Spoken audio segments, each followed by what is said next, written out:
Shower. Tadi di shower.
What's this? So you also believe in the prophecy. Let me shower now. Yep. Keep it. I won't have any use for it. What? You mean you don't believe in the prophecy? No, I believe in the prophecy. But I also believe in another story. The story says that people once lived in the ocean. They were one with the ocean and couldn't live apart from it. But as time wore on, people desired to live on land and developed blood vessels, encapsulating the sea within their bodies. Thus could people set foot on land. They were mermaids. So, if you ask me, when the water rises and takes us all, it'll be like we're going home. Oh, we hadn't heard that one before. But people can't live underwater. They'll die. You should probably still take it. All right, I'll take it. I guess I just feel that being dissolved into the water doesn't necessarily mean death.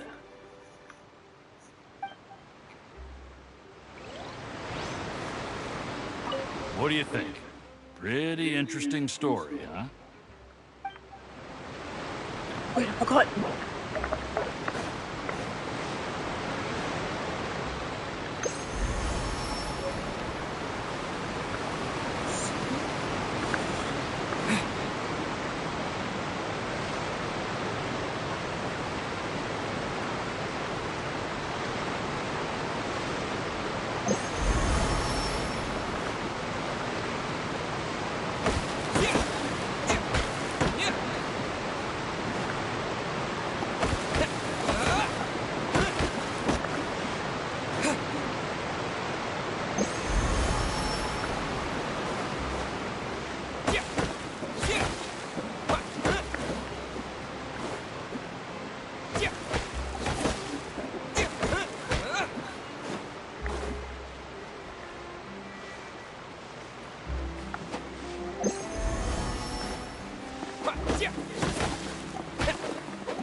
I don't want that thing. Way I see it, if the prophecy's true, it's still gonna be a long time before the water can cover everything. Yeah, for your normal. Life is all about living in the moment. What use is there in worrying about the future all the time? We'll cross that bridge when we get to it. You should still take it. You never know when it'll come in handy. Oh, all right, fine. Thanks.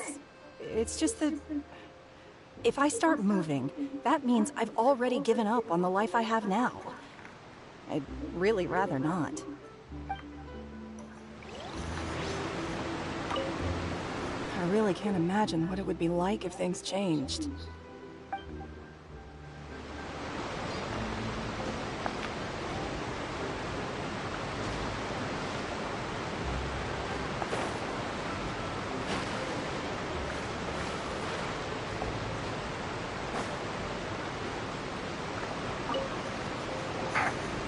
So you're the blonde traveler that everyone's been talking about.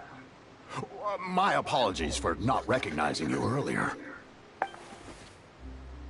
Take it. Oh, a magic pocket? Seems you really thought of everything. I guess it's better to prepare for the worst and hope for the best. Thanks. Please, also thank the magician on my behalf when you get the chance. Okay.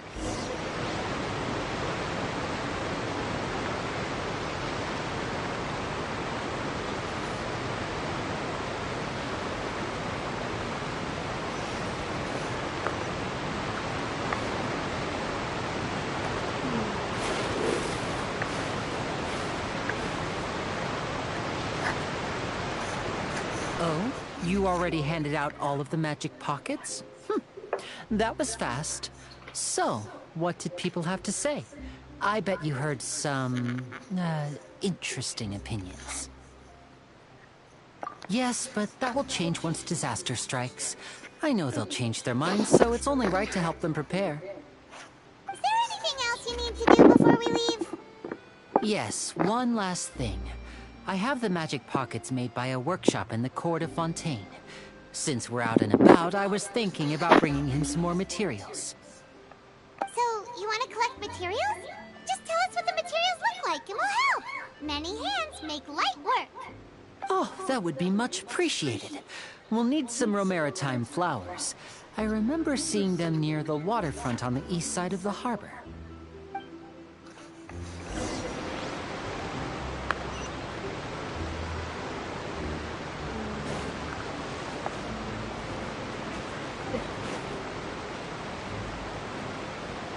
Didn't I already collect them?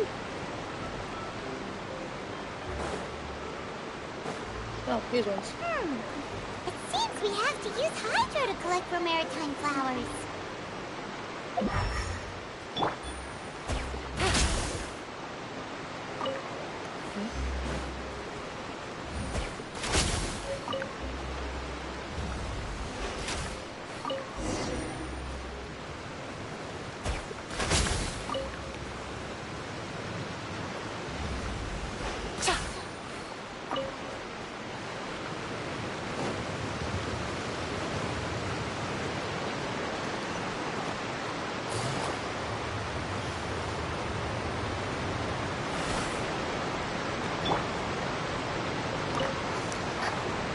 You made quick work of that. I can tell you're an experienced traveler. I've also finished collecting a few here. Maybe next time you'll feel like helping too, Lynette. No way. I'm in power-saving mode today. Otherwise, I fear I may not have any energy left for the performance at the Opera House. Fine. Though the performance is still a long way off.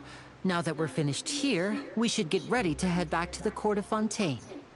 So, we're going to the Court of Fontaine before we head to the Opera House? Good. Paimon wants a tour of Fontaine's largest city and try...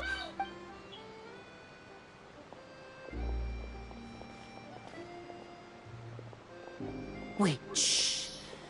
Have you noticed that person over there? The young girl. Huh? What's wrong with her? Paimon didn't notice anything. She's obviously a thief. Magicians and thieves practice similar methods. We divert attention, and a distracted audience is one that won't discover what you're really doing. Watch her movements carefully.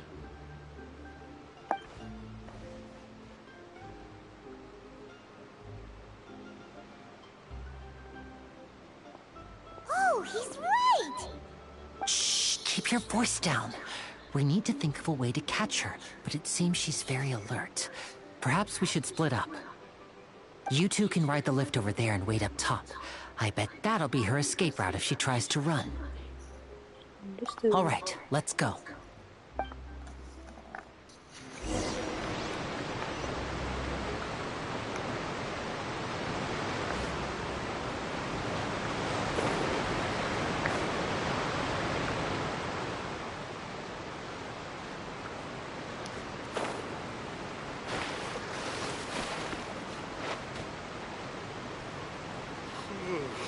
Only the dog.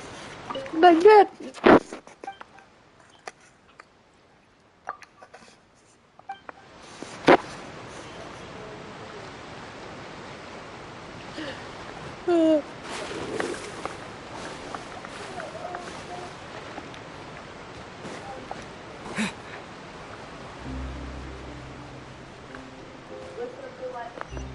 Everyone's upstairs. Yeah, I made schnitzel.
You want me on your team?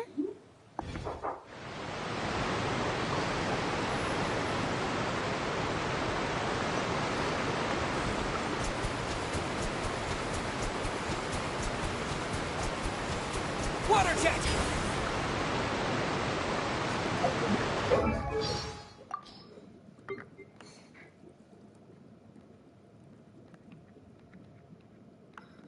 Water jet!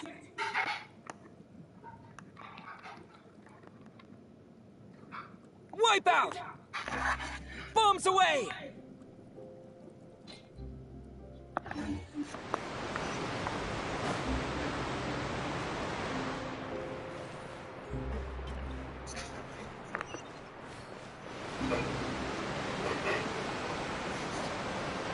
This is the spot where Lenny wanted us to wait.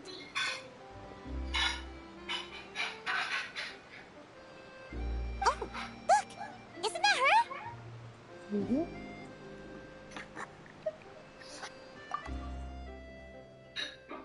Oh no! Did she notice us? She started running the other direction! What should we do? Should we chase her?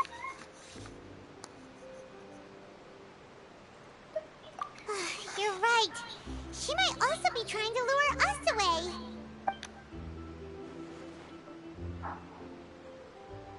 Nothing's happened for a while now. Paimon wonders if Lenny caught the thief. Let's go Yeah, find him. let's go.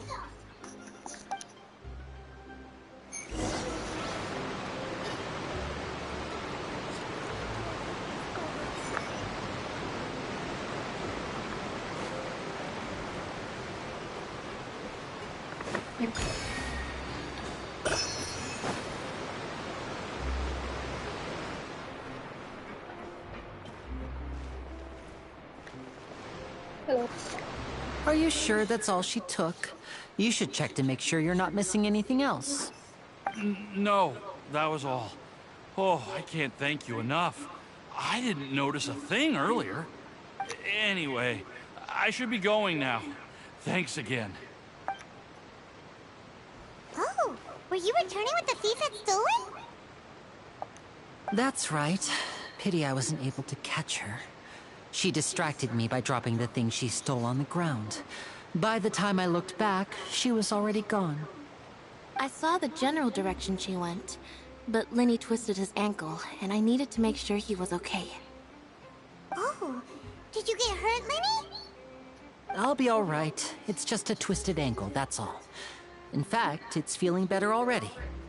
If you want to play at being a hero, at least try not to get hurt doing it. Imagine what would happen if you managed to derail our performance as a result. You're right. Sorry, Lynette. I have to admit that the thief was even more skilled than I had anticipated. But at least we were able to get the stolen items back, so it wasn't a complete failure. What a slippery little thief. Guess things turned out all right in the end, though. Lenny's initiative paid off. All right, let's put this little detour behind us. We should go to the Court of Fontaine now.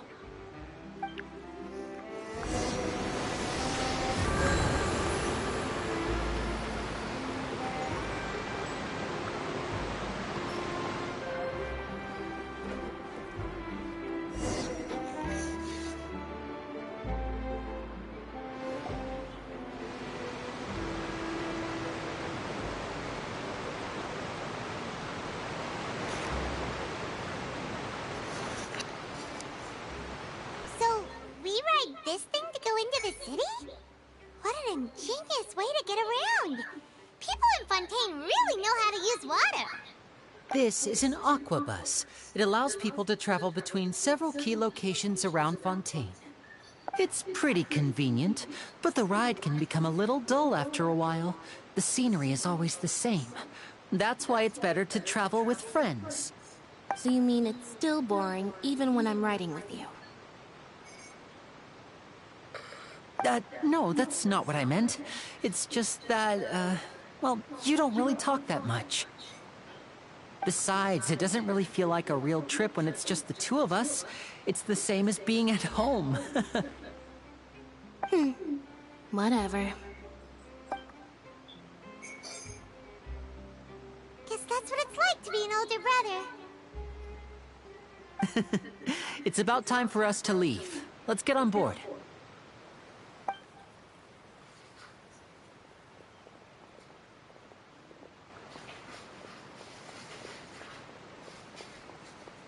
Charlotte!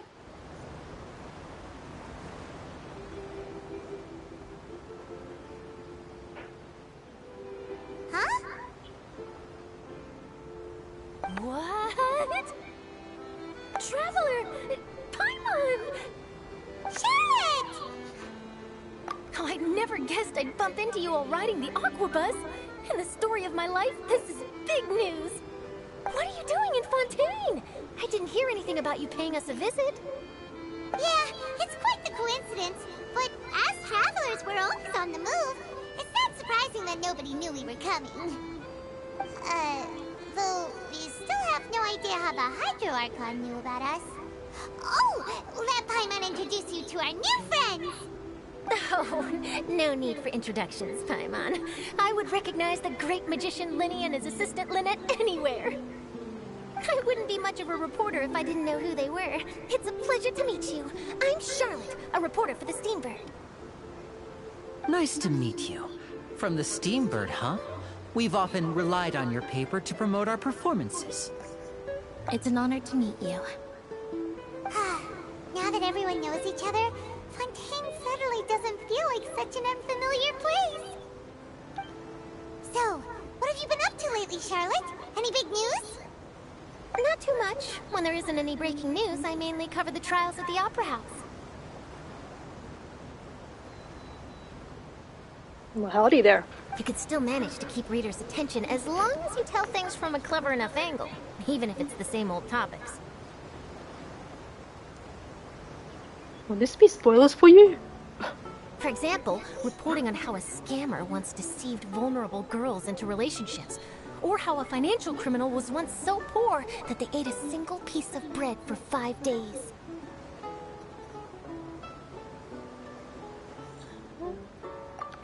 You're right. Seems you know me pretty well. What I'm really after is exclusive, sensational news pieces that could shake the country. These smaller stories are a waste of my talents. Wow, okay. Hey Paradox, guess what? I got Linny. Now I just need his weapon. Oh, I just remembered. I've been following a case lately. Well, a series of cases, actually. You mean the serial disappearances of young women case? That's right! These stories are the talk of the town right now, and it's probably the most mysterious case we've ever seen.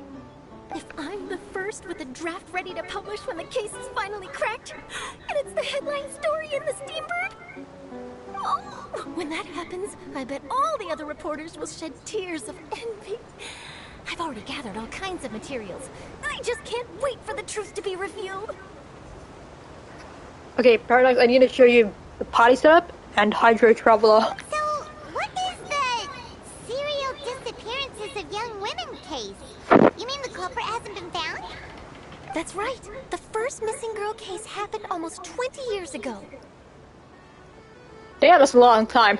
And ever since, after a period of time, another girl disappears. What the cases have in common is that the girls are all of a similar age, and that they've all vanished without a trace. But the scariest part is that to this day, none of the girls have ever been found. Many suspects have been arrested over the years in connection with this case, but shortly after each arrest, another disappearance would always happen.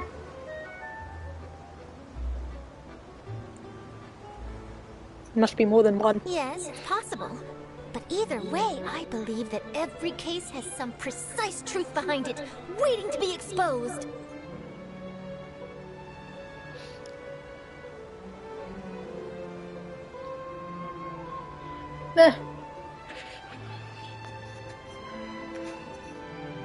Yeah, she does give that I vibe. agree. And at the very least, the family of those missing girls deserves some sort of explanation. None of the I just imagined for a second what I would do if Lynette were to suddenly disappear.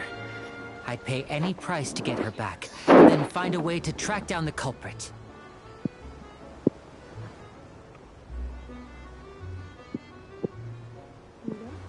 Please don't imagine that, Lenny.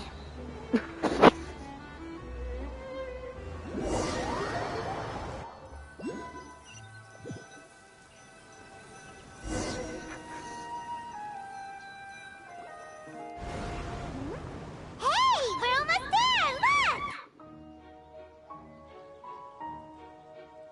fancy.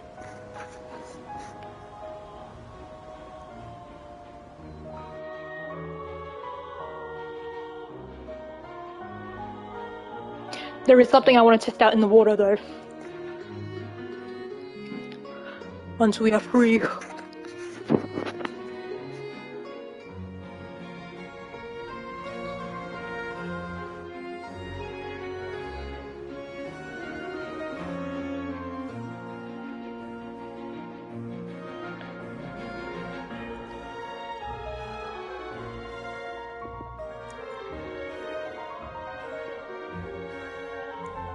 Fremina is coming in the second phase with Zhongli. Yeah, with Zhongli and Child. Second phase.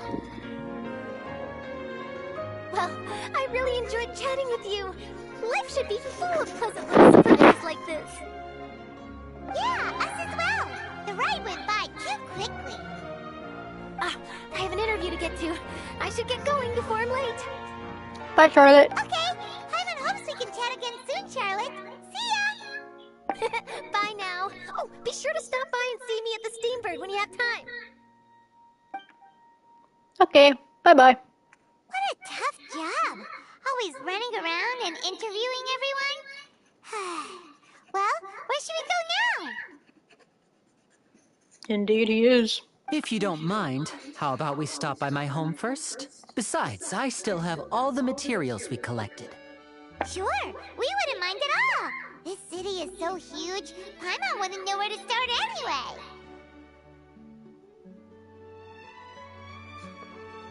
Fret is Child? Huh.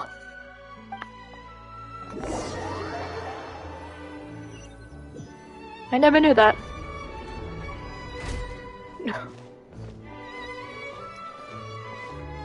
And Max Middleman. I also have to show you the party setup.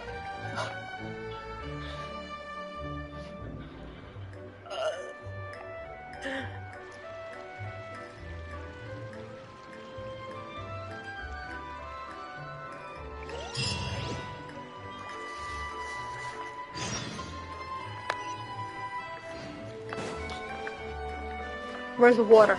Let me touch the water. Where's the water?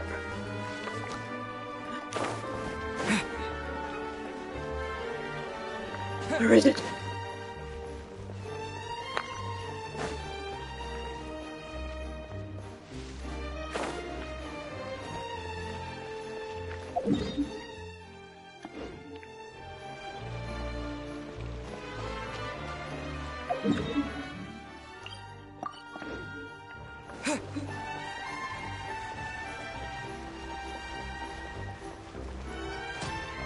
Okay, there's a blacksmith. Way all the way up there.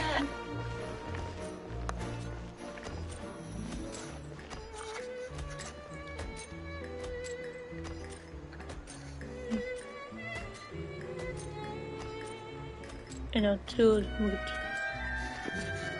Damn.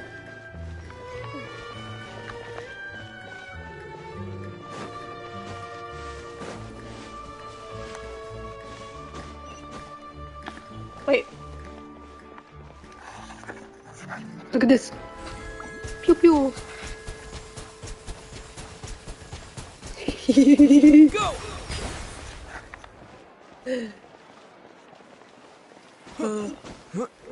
Pew pew. Yeah.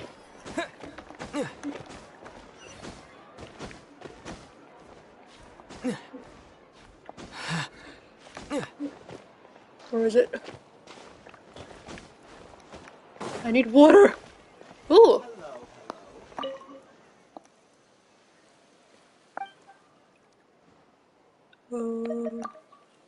Later.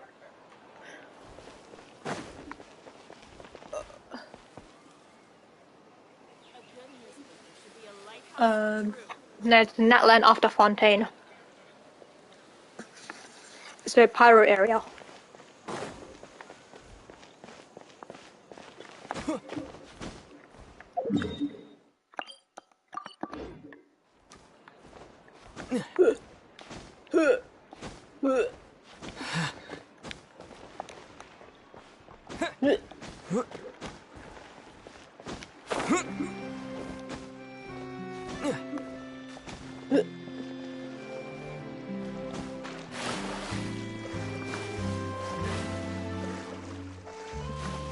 So yeah, pyro and then cryo.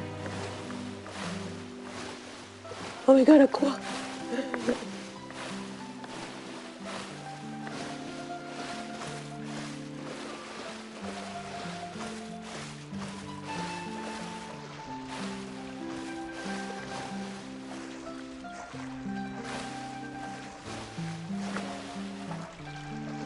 We can't drown! Oh, that's so nice, we can't drown!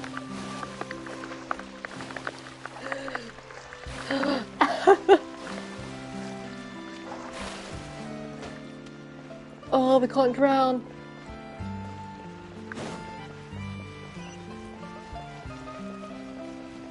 Where's this bloody statue? I need to see.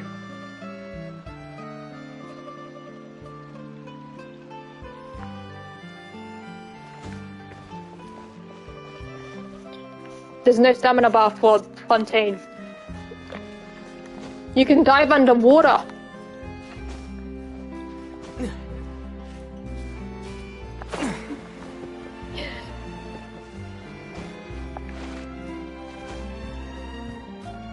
Let me get up, I need the statue.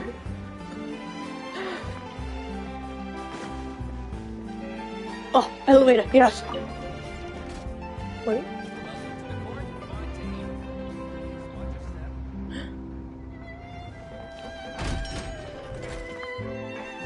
Hey Ted, yes indeed.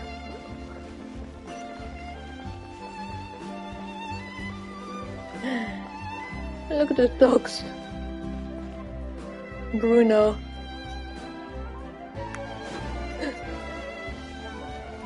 And then the statue.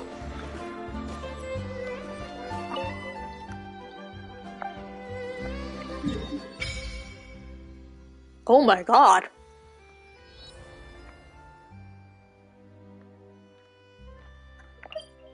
So there you are.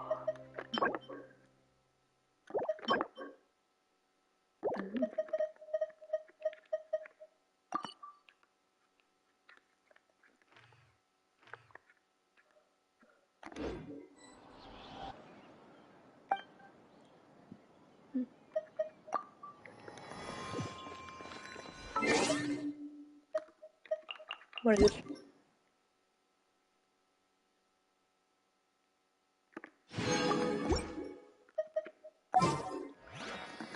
Look at the party setup. Look at it, it's so clean.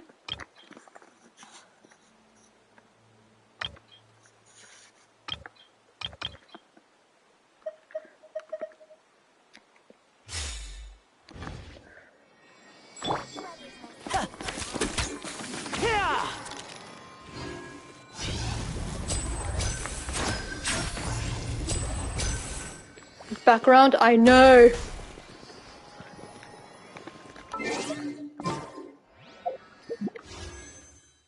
I just want his weapon.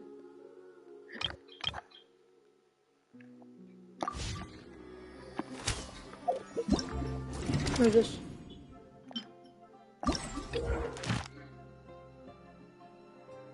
Huh.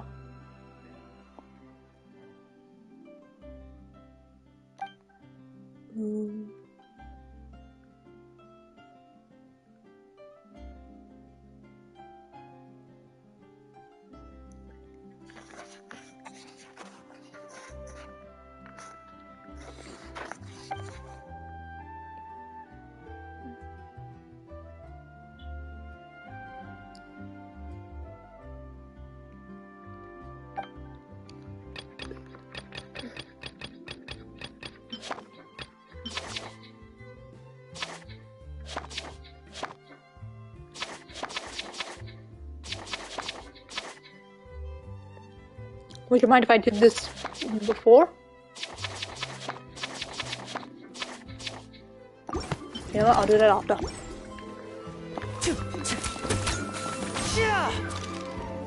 Oh, so cool.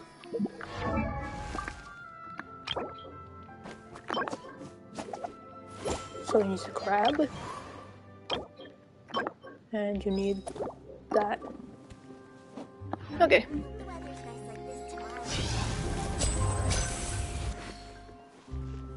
And voila! Welcome to Palais Mermoni.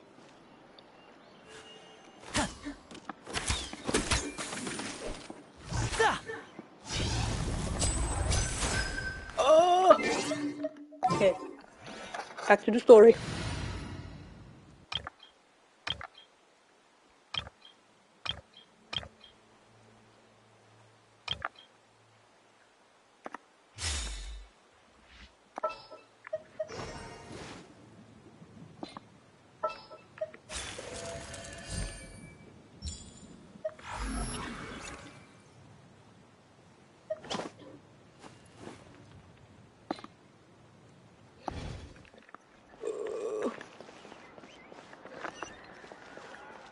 Okay.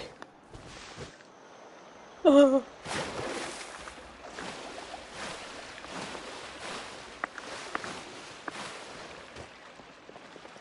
Wait, does it work for everyone else? It does. Alright, what's his house?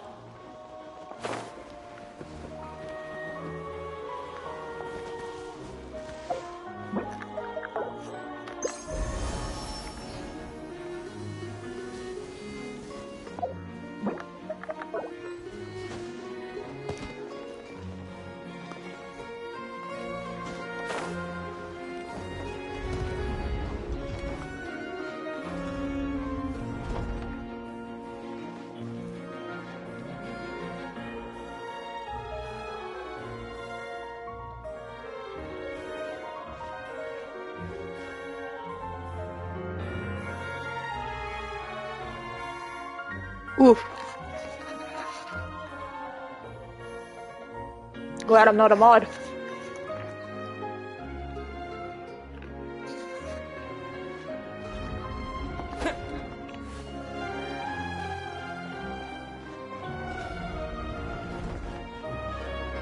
I didn't hear, but I'm glad I'm not one of them.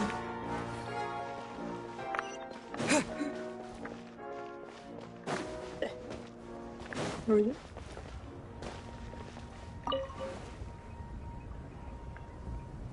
Campus life. Looks like no more free pockets. It just keeps getting more better. Understandable.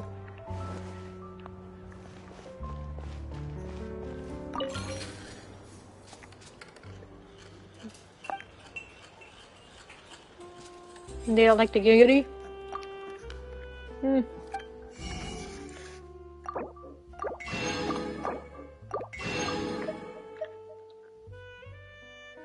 Is that Fanta?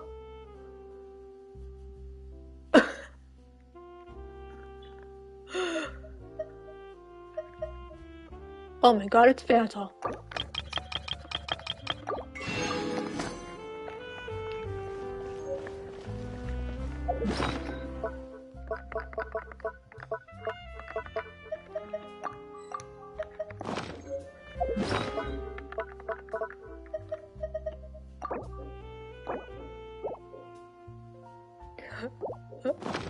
That's all.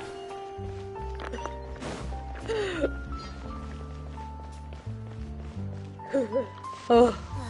The tea here just keeps getting more bitter. Looks like no Hello. more free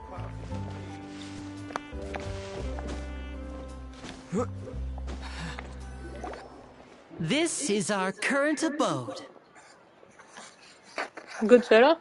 I mean, yeah, pretty good. Ah, Fremine, you're home. Where did everyone else go? I have some new friends that I would like to introduce. It's a sibling trio. Oh, they all just went out a moment ago. I see. Everyone is getting busier now that Father will be returning soon. I suppose that can't be helped. So are you actually siblings or blood related? Allow me to introduce you to my little brother, Fremine. He is a phenomenal diver. Hello. Nice to meet you! Paimon is Paimon, and this is the Traveler! Oh, you sound very proud to have a diver as a brother, Linny. Linny, could you come here for a moment? Adopted siblings? Yeah, I think so too. What is it, Fremine? Do you have something to tell me? Yeah, go ahead.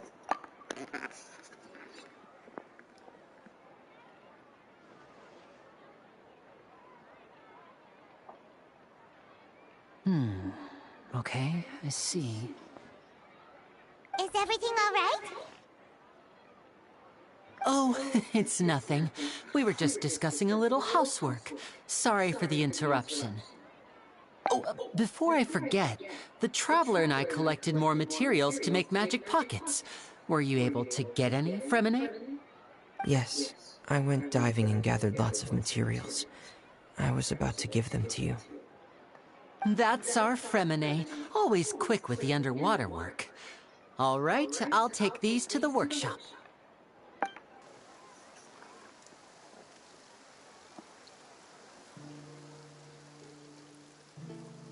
Huh. Rain.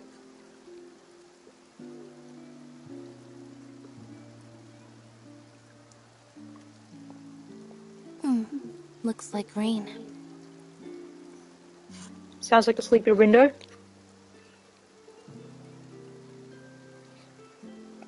I mean, it's been a while since I've heard window. But yeah. Oh, you're right. But wasn't it clear and sunny just a moment ago? Fontaine's weather sure is weird. You should visit Australia. I'm afraid that's just how it is here. It often rains on days where there are trials being held in the Opera House, but don't worry, it'll clear up soon enough.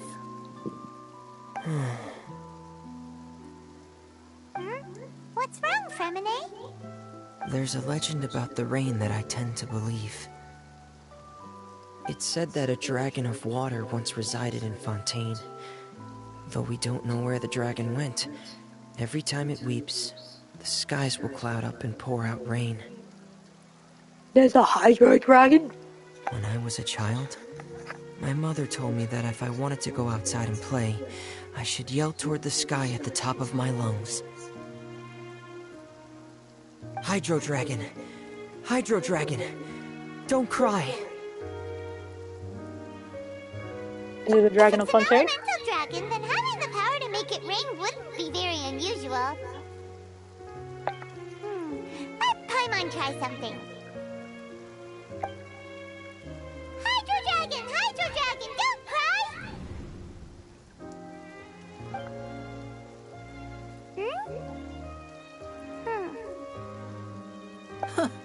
Doesn't seem to be of any use. It is just a legend after all.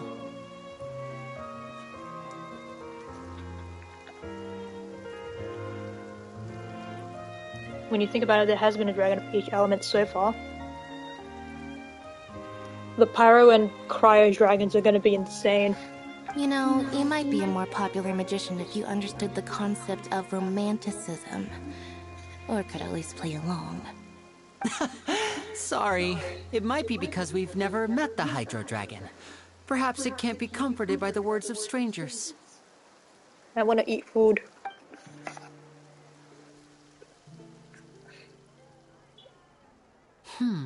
It rained for longer than I suspected. Oh, it's already getting late. Was there something you needed to do, Linny? Go eat? But the story! But the story! Yeah, some preparations for the show at the Opera House. I need to find a way to catch the last Aqua Bus of the day.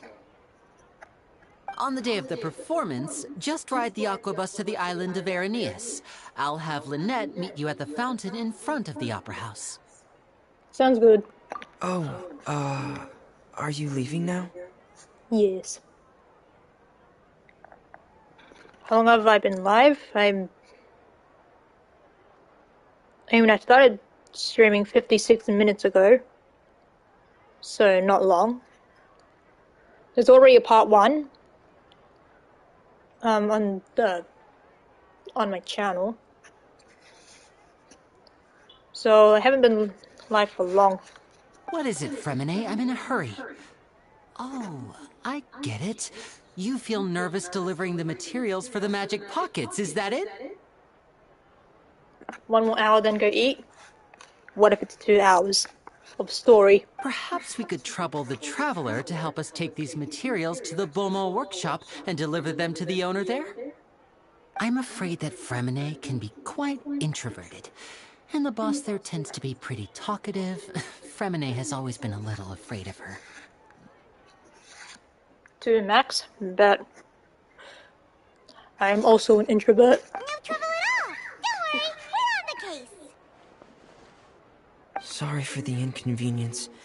I'm quite useless when it comes to such tasks. I'll think of a way to make it up to you. Oh, No worries. No need. This will be a walk in the park for us.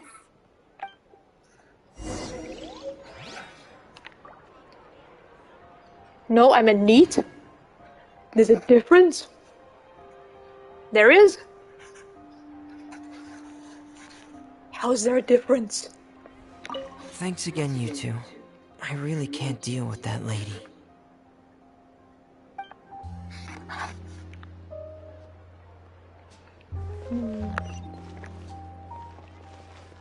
Fresh fruits, sweeter than syrup. Wake up all the sparkles. I'm not guessing. Take a guess. Even introverted people leave the house? You know what? That's true. I never leave. I never leave the house. Unless I'm going on an outing.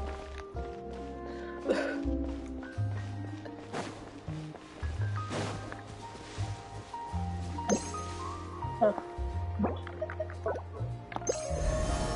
I just proved your point.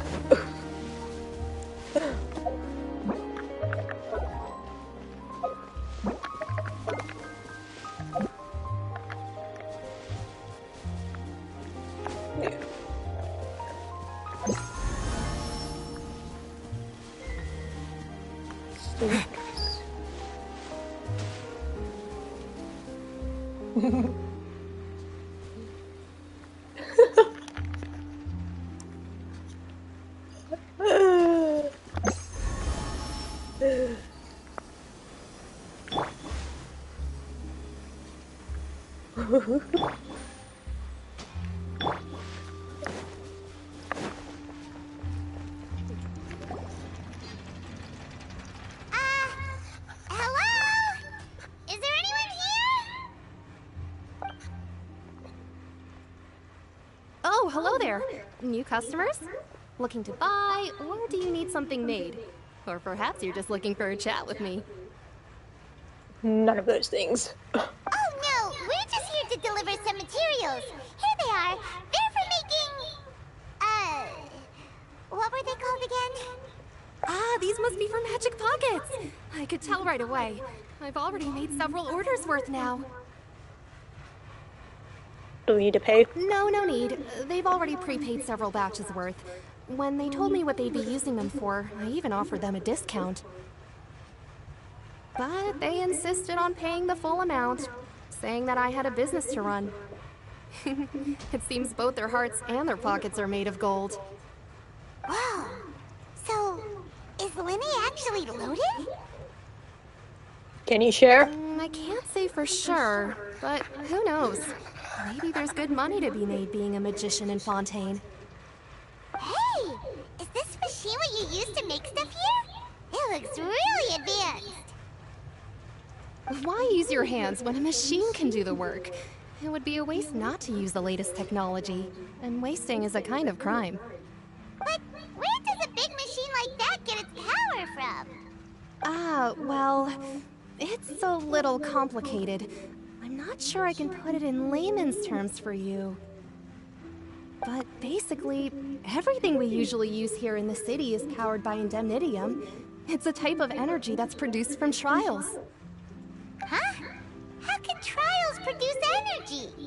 Well, I'm not completely sure of all the details myself, but basically, when a trial is in session, the Oratrice Mécanique d'Analyse Cardinale harvests people's belief in justice and converts it into energy to be used all around Fontaine. Damn. I'll never be able to pronounce French words. You know what? I'll get a snack. Hold on.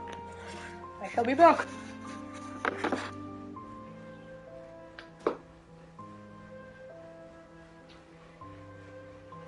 Bless me. Thank you. I'm getting a snack. Wait.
I'm back with shapes. How they even pronounce that? Skill. So that's what its other function is? Paimon heard that the Aura Trace was created by the Archon to make judgments. But Paimon still doesn't get it. How could something unreliable like people's beliefs be turned into a stable power source for these machines? Well, they both said. Oh, yeah! So that means the Hydro Archon relies on the machine to take the energy created by belief and turn it into power for all of Fontaine, right? Mm-hmm. Even though I've never heard anyone really put it that way before, it sounds like it makes sense. Besides indemnitium, we have another type of energy called pneumosia. Oh, so that's how it's pronounced. It isn't produced by the power of the Archon, but it is unstable by nature. Even now, it still cannot be widely used by civilians. I thought I'd find you hard at work, but here you are chatting the day away. Since you're already talking, I'm sure you wouldn't mind a few words with me. Who are you? You again! Didn't I already promise you that I'd have the more I owe to Conferee of Cabriere by next month? Why are you hounding me now? You owe money to cook? Yeah, but how do we know that you won't go running off by the end of this month? I want 50% today. Wait, no, 70%. How about no? Huh? You... Seems business isn't so great for the workshop. We've already finished our job and delivered the materials. Maybe now's a good time to leave? Hey, hold on. Before you go around trying to collect payments, why don't you settle your own debts first? Huh. If Confrérie of Cabriere wants to poach clients from Northland Bank, that's fine. But I'm afraid you still owe the bank a hefty sum of mora. So why don't we work things out between us first, before you get back to your little conversation here? What are you doing here again? You're from Northland Bank. But we said we'll pay everything we owe next month. Why are you hounding me now? Hi. Traveler, Paimon! I didn't think I'd run into you here in Fontaine. What are the chances? We're surprised to see you too! What are you doing here in Fontaine? You didn't want to stay in Snezhnaya? Long story short, I've already been in Fontaine for some time now, and honestly, things have been pretty boring. Have they? But it seems that fate brought our paths together today. Not only will I have some good friends here now, but ones who always seem to find trouble. Either way you look at it, it seems things are going to get a lot more interesting now. Pretty sure we'd want to avoid anything that you'd find interesting. Besides, our trip here has gone pretty well so far. Right, Traveler? Hey, you, Northland Bank boy. Aren't you forgetting something? Does he look like a boy? Don't interrupt. It's not often I run into the Traveler like this. Why don't you wait for me over there for a while? You kidding? Aren't you the one looking for us? You really expect us to sit and twiddle our thumbs while you catch up with your friends? Yes. Listen to me, boy. If you want your mora, fine. Why don't you come and take it? Can I fight you? Hey, I just said not to interrupt. Oh, by the way, Traveler, the last time I took Tonya and Tusser ice fishing, Tusser said...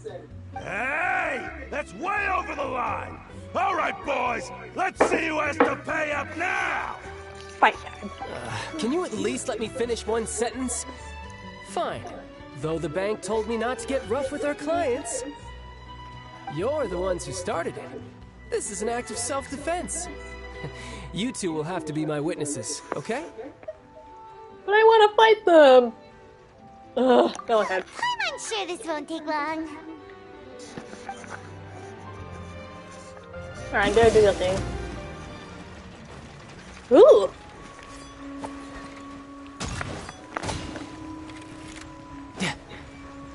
Hello.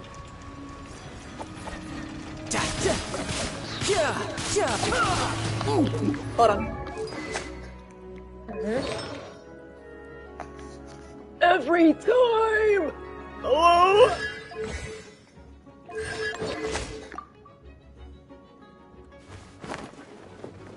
Am I tripping? Whatever.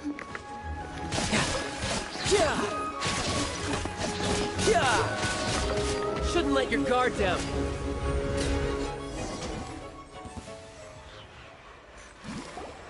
Oh, what's your deal, Brad?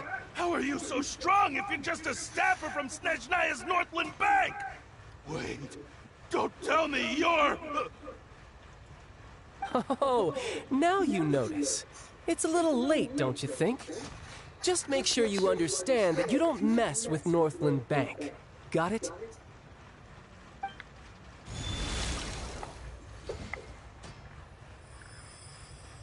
Huh?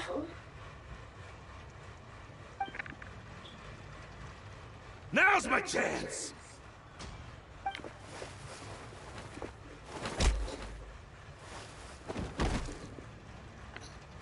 Huh. That was weird.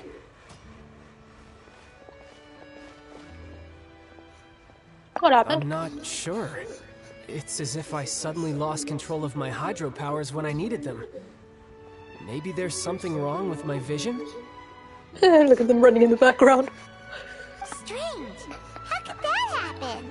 First time Paimon's ever heard of someone losing control of their vision. Is that why you're going to court? Never mind. It doesn't matter. If I want to stay sharp, I shouldn't be relying too much on my vision anyway. Besides, I always have my delusion in case I need it. I don't have one, so don't ask me. Doing a Fontaine, child. I don't see it's work for Northland Bank. Well, I guess it's because I've been in a bad mood lately. You in a bad mood? Really? Huh? What kind of reason is that? Wait, since when do you feel down about anything? Exactly. I don't know. Maybe I still have a lot to learn about myself. Half the time I forget to fight you. In the weeklies. But recently, there seems to be some sort of restless power stirring inside of me. And I don't know why, but every now and then I feel like I'm in a terrible mood. Maybe you losing control of your vision just now is connected with that power you're feeling inside. That is a possibility. So, have any idea? I can't remember if I ever mentioned it before, but when I was 14, I fell into some unknown abyss. It was during that time I learned nearly all of my abilities. The one who took me under her wing and taught me was named Skirk. She was always quiet and very mysterious. Nobody knew where she came from or what she had been through, and she was always very strict when teaching me combat techniques. One time, I asked her why she was willing to take me on as an apprentice. From what I could make of her answer, it was because I had awakened it, and traces of it remained on me. She said that all my combat training would be useful in the future. Are we gonna have law? But what is it? What did you awaken? The abyss? She never explained that. But my guess is that it's related to a dream I saw when I had just fallen into that abyss. In my dream, I was in the deepest depths of the sea, and the boundless seabed was all around me. But in front of me appeared a whale that was so massive, I felt like I couldn't breathe. Is it the whale that you chuck at me in the fights? A whale? Oh, that sounds familiar! When we fought against you before, you summoned a huge whale that seemed to leap at us. Is that the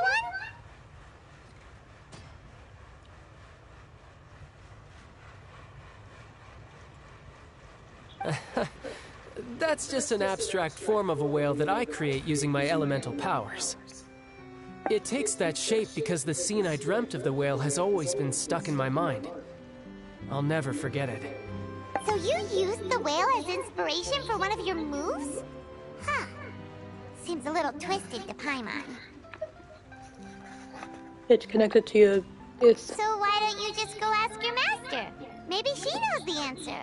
She's dead. You make it sound so easy. Ever since the incident I experienced there, I've never stopped searching for Master Skirk and that unknown abyss. But it's been years now, and I've still found nothing. There isn't even a trace of the place where I remember falling into the abyss. So is that why your eyes are dead? Oh, it sounds like some kind of ghost story. Yeah, I'm out of leads at this point, but there's nothing more I can do.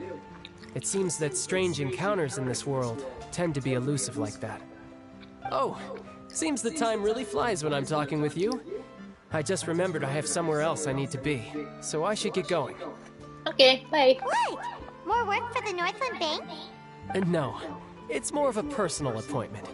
Lately, I've been sparring with some of Fontaine's official champion duelists whenever I'm feeling bored. Official champion duelist? You mean it's their job to duel? Yep, in Fontaine, before a criminal goes to court, they're given one chance to defend their honor by requesting a duel with an official champion duelist. Like they do before the throne in Inazuma? The champion duelists are all-powerful fighters selected from among the nation's best. And the duel itself is a no-holds-barred fight with no specified stopping point. So engaging in such a duel is regarded as a symbol of defending your honor. If a criminal manages to win the duel, they'll be acquitted. But if they lose, they'll have no choice but to stand trial. Sounds hardcore. And the worst-case scenario is that you're simply killed in the duel. Oh. Though it's rumored that Fontaine has a death penalty, from what I can tell, no one has ever been officially sentenced to death. Yeah. So really, the only people who opt to duel are those who have suffered a grave injustice in being accused, or those who greatly value their honor. Otherwise, why gamble with your life? So, do many people actually get out of their trials by winning the duel? Apparently, it's exceedingly rare for anyone to actually win. Fontaine probably enacted this system as a way to show that the nation respects the honor of its citizens. Besides, none of the champion duelists are to be trifled with, which is exactly why I was itching to face them as soon as I got to Fontaine. Apparently, the one I'm meeting today, Clorinde, is the strongest of the champion duelists. I had been asking her for some time before she finally agreed to face me today. Well, that's child for ya. Paimon feels like we heard that name somewhere before. Clorinde. Huh. I'm terrible at remembering names, especially French one. Oh, before I forget, I want you to have this. Huh? Your vision? You're seriously just giving it away? Huh? I'm just worried that it could become uncontrollable again. I'd be pretty upset if it got in the way of my duel, so I think I'll be better off without it for now. It's mine now! Besides, I just need you to hold on to it for a short while. I'll come retrieve it when I have some time later. No, it's mine now. Paimon knows what you're up to. You just want an excuse to come talk to us again, don't you? Whatever gave you that idea? I'll be in touch later. Bye. I'll take your vision with me. That sneaky guy. He said he's been feeling down lately, but he seemed the same as ever to Paimon. Well, since we don't have much to do for now, we might as well walk around and see the city before Lenny's performance. Mm-hmm.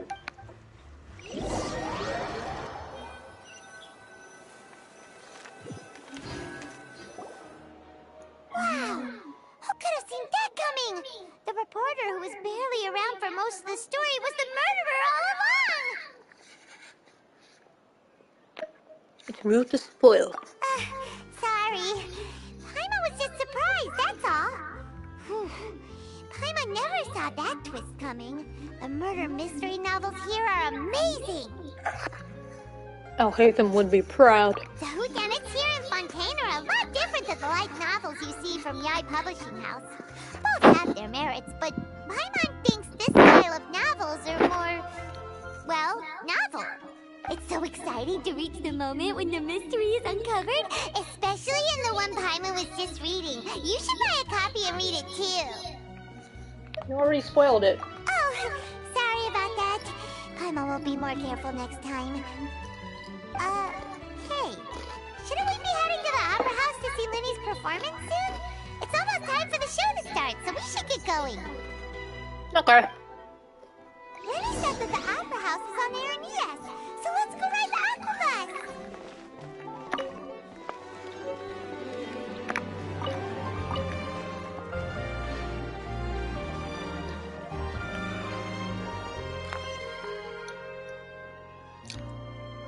How do I get up there?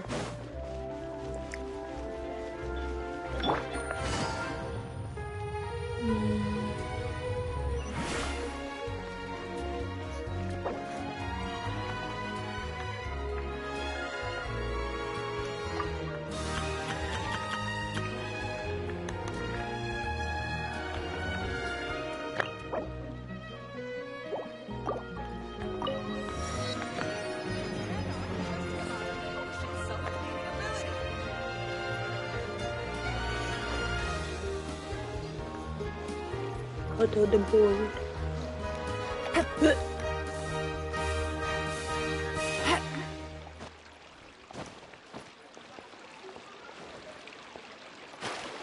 I'm surprised I haven't seen any chests yet.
No, I don't got hit out.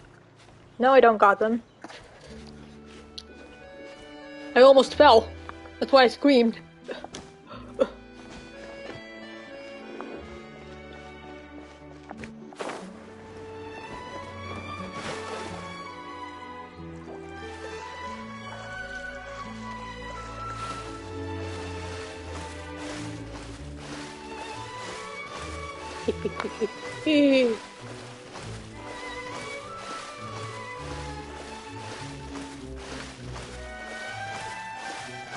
We can't drown in Fontaine. Yes.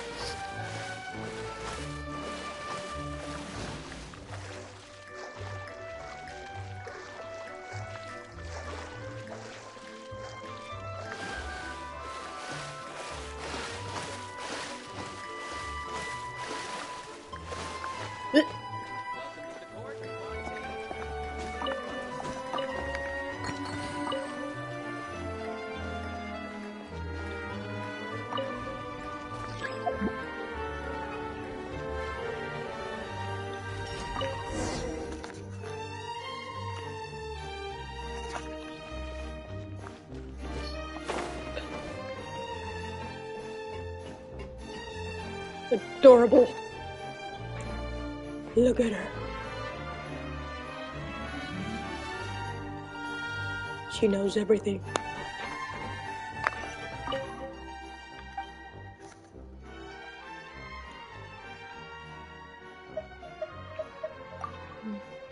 Immediately?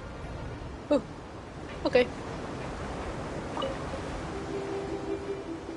Welcome to the Navia line. I am Elvan. The boat will be departing imminently. Please do not stick your head, hands, or other body parts outside the boat. The Aquabus operator is not responsible for any accidents or injuries resulting from doing so. Also, please remember to buy the Steambird, though I don't read it myself. She's got wings! The destination of the current tour is Erinias. Points of interest worth visiting include the Fountain of Lucine and the Opera Epiclese. If you look to the left in the direction we are currently traveling, you will see the famous Fontaine Research Institute up in the sky. An experiment gone wrong turned a new sightseeing opportunity. Human ingenuity truly is a wondrous thing.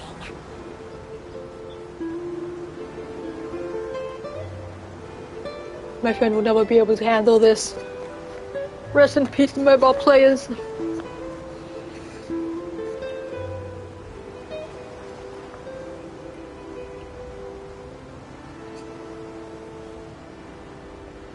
We are now approaching our final destination. Please be sure to bring all your personal belongings with you as you disembark. Even though I will take any forgotten items to the lost and found, the paperwork is rather annoying, as Melusine hands are not suitable for grasping pens. Please be careful when disembarking. It has been my honor to be your tour guide this trip. Thank you. Adorable.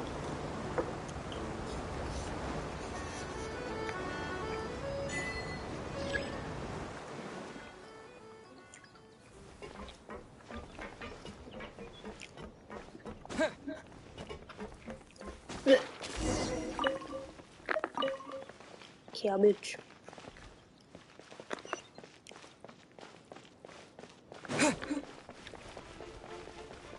Lord.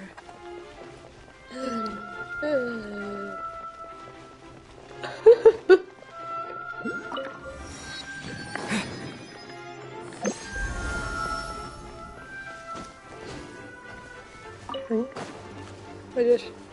Oh. Whee.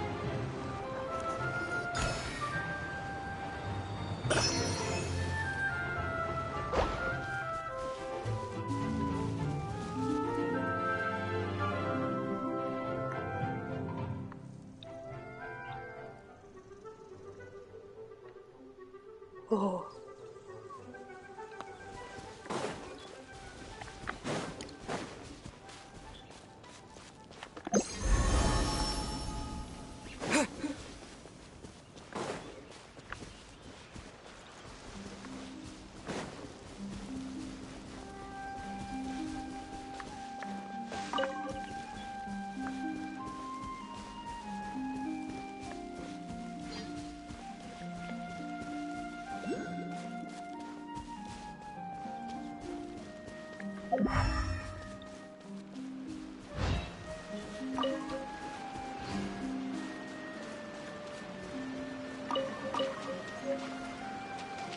Oh, a swan.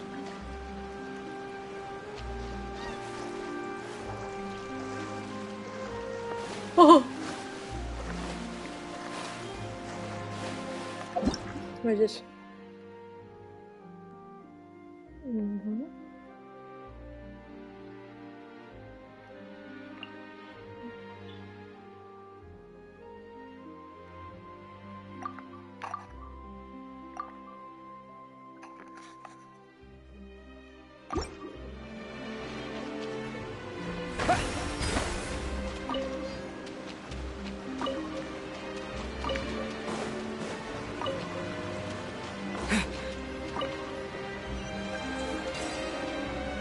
I see. I'll keep this close.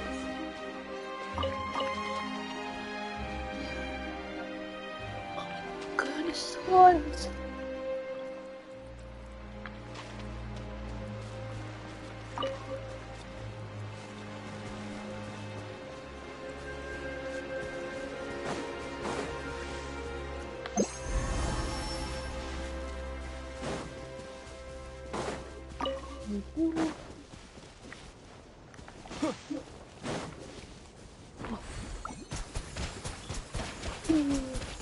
Go!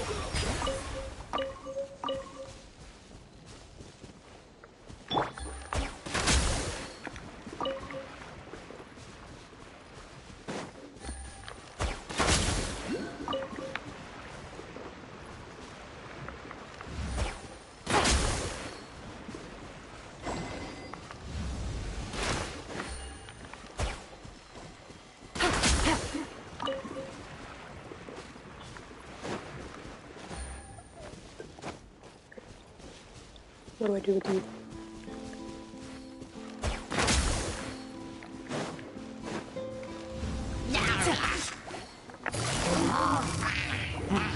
Gotcha.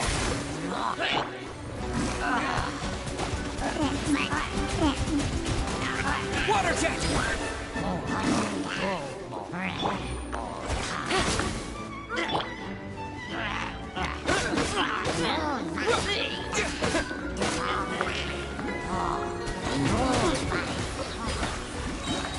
Yeah! Like this.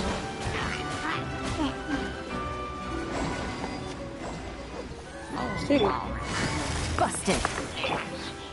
Come at me! Huh!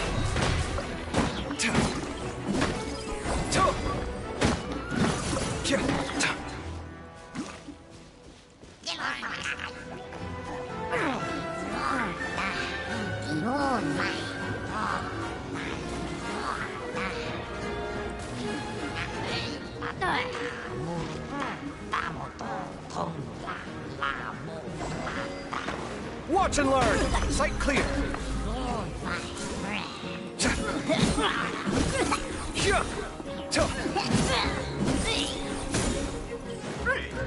Scanning!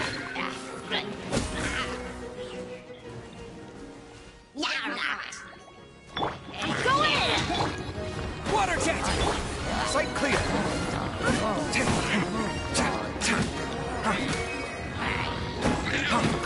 Scanning!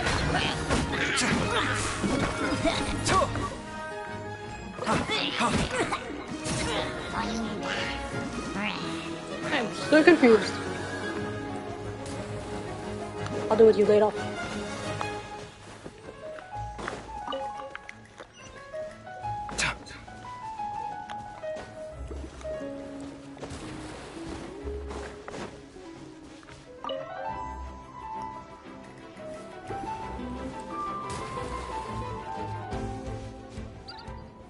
No! No! Oh.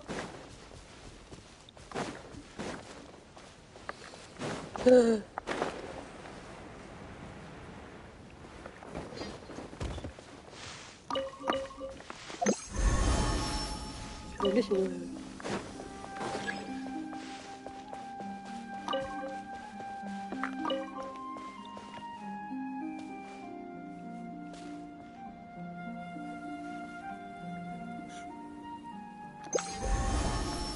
Paradox, are you still there?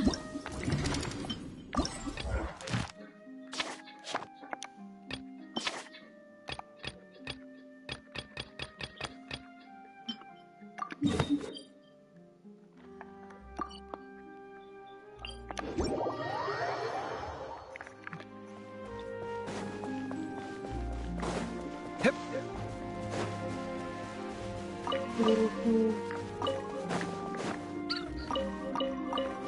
Are you lurking?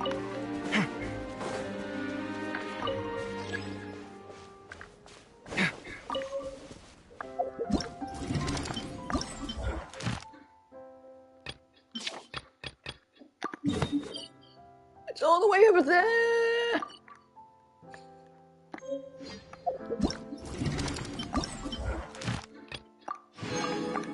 Don't mind if I do.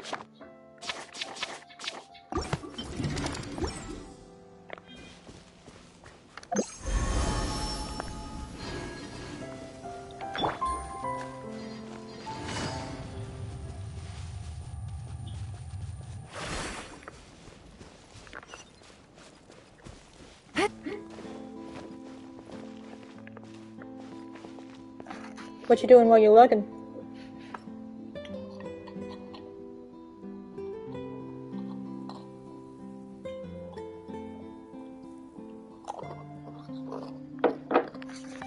Take it easy.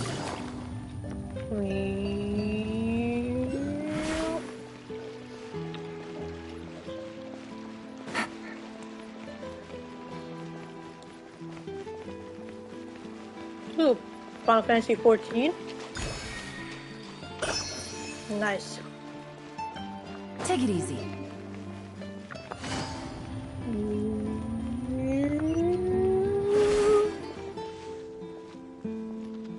Hello.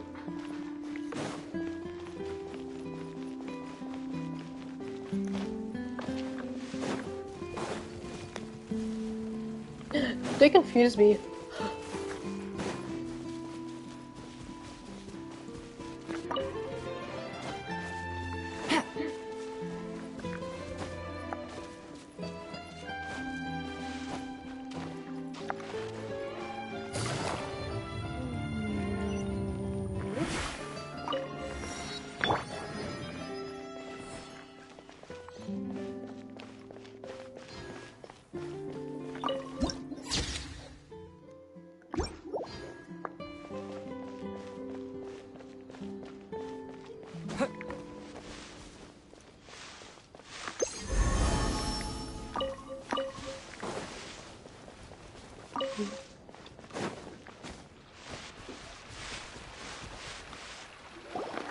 Whoa! Now this is fancy! The Opera Epiclese. What a place to hold a performance! No wonder Linny and Lynette were looking forward to it. Pretty. Huh. Looks like there's a lot of people standing around the fountain up ahead. Oh, Archon, please bless us with a bright and healthy child. We pray. I don't know why you always feel the need to ask so much. I'll be happy as long as our child is healthy and lives a peaceful life. I guess if they're our kid, then there's no doubt they'll turn out smart. Joliet. Maybe this is one of the customs in Fontaine. There sure are a lot of couples here. Vache. Huh? What's wrong? Vache. Vache. Ooh. No, Paimon didn't say anything. Are you hearing things? Yes. Welcome to the Fountain of Lucine. All the water flowing through Fontaine converges here. It's customary for newlyweds to come here and wish for children. Lynette! You scared Paimon! When did you get here? Lenny asked me to wait here for you, remember? Yeah. No, I forgot. Right. I heard a voice. What do you mean? There are a lot of people here right now.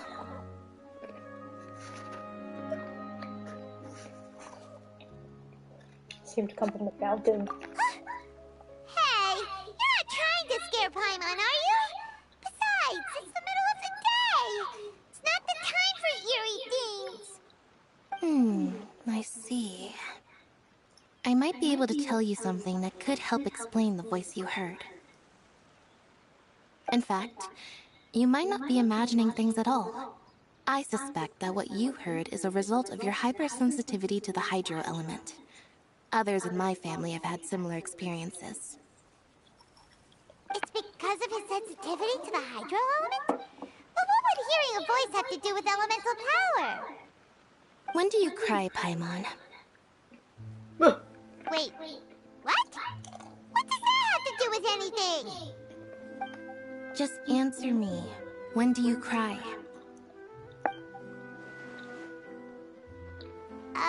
When Paimon's really sad? Oh, and when Paimon's super happy. Oh, and also when Paimon's really, really scared. So every time. Then you should understand that tears contain your most intense emotions.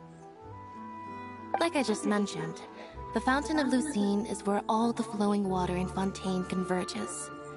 Even the tears that fall to the ground will eventually gather here.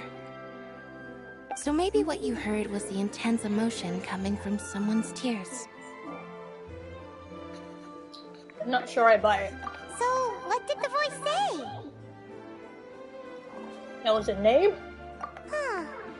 If you were hearing their emotions, then Paimon wonders what happened to them. Rather than worrying about them, we should worry about my brother first. Don't Where let is that he? calm look of his fool you. He tends to get pretty nervous just before a performance. So chatting with Linny might help him relax a little before he goes on stage. Oh, right. That makes sense. Let's go in and see Linny. How's Final Fantasy 14?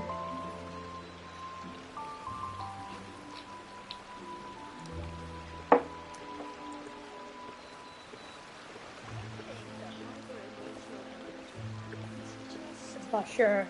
French for cowherd. As in herding cattle.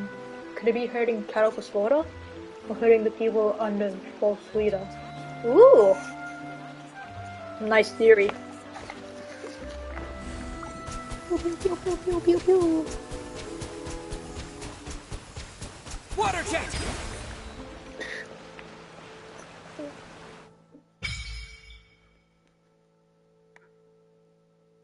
Oh, so this is where we put them.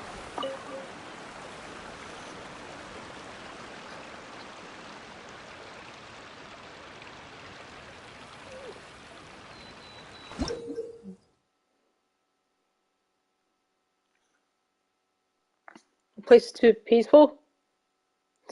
I imagine the sewers will be not peaceful. Nice, I have nothing.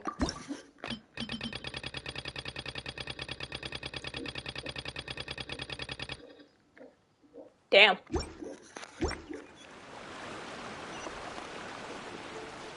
Melusine. Blood sign. Like a magic trick. Do you like magic?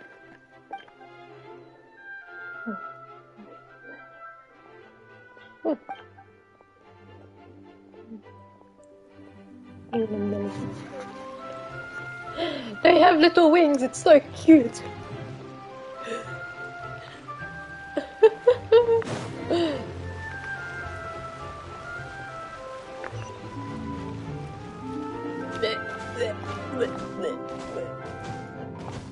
Lily!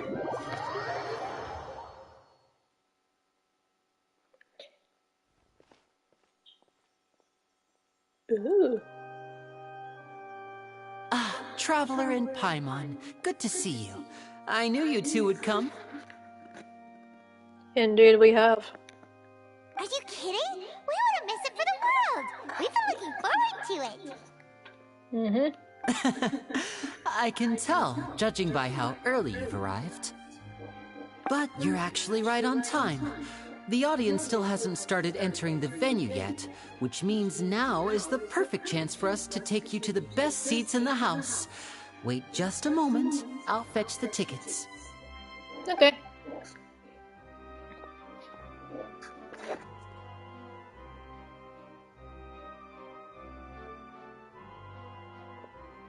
The Opera House has assigned seating, so you always have to make reservations. I've already reserved your seats, and here are your tickets. Okay. Ooh, front row seats. Thanks, Linny. Indeed, we get to see slaughter up close. Don't mention it. There's no need to keep thanking me. I thank you for coming home. Could you come over here and take a look at this? Oh, I'll be right there. Seems there's an issue with the stage props over there. That's Cal, my assistant, calling me. I'll go lend him a hand. Sure. Yeah, we'll just go to our seats. You go ahead, Linny. See you. Thank you for coming home, Lena.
This is where stuff hits the fan.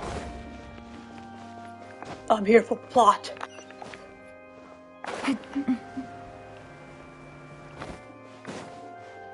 I'm here.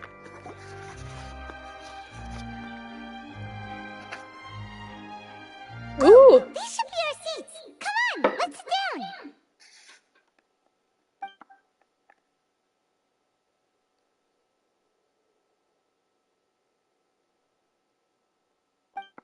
Well, hello there.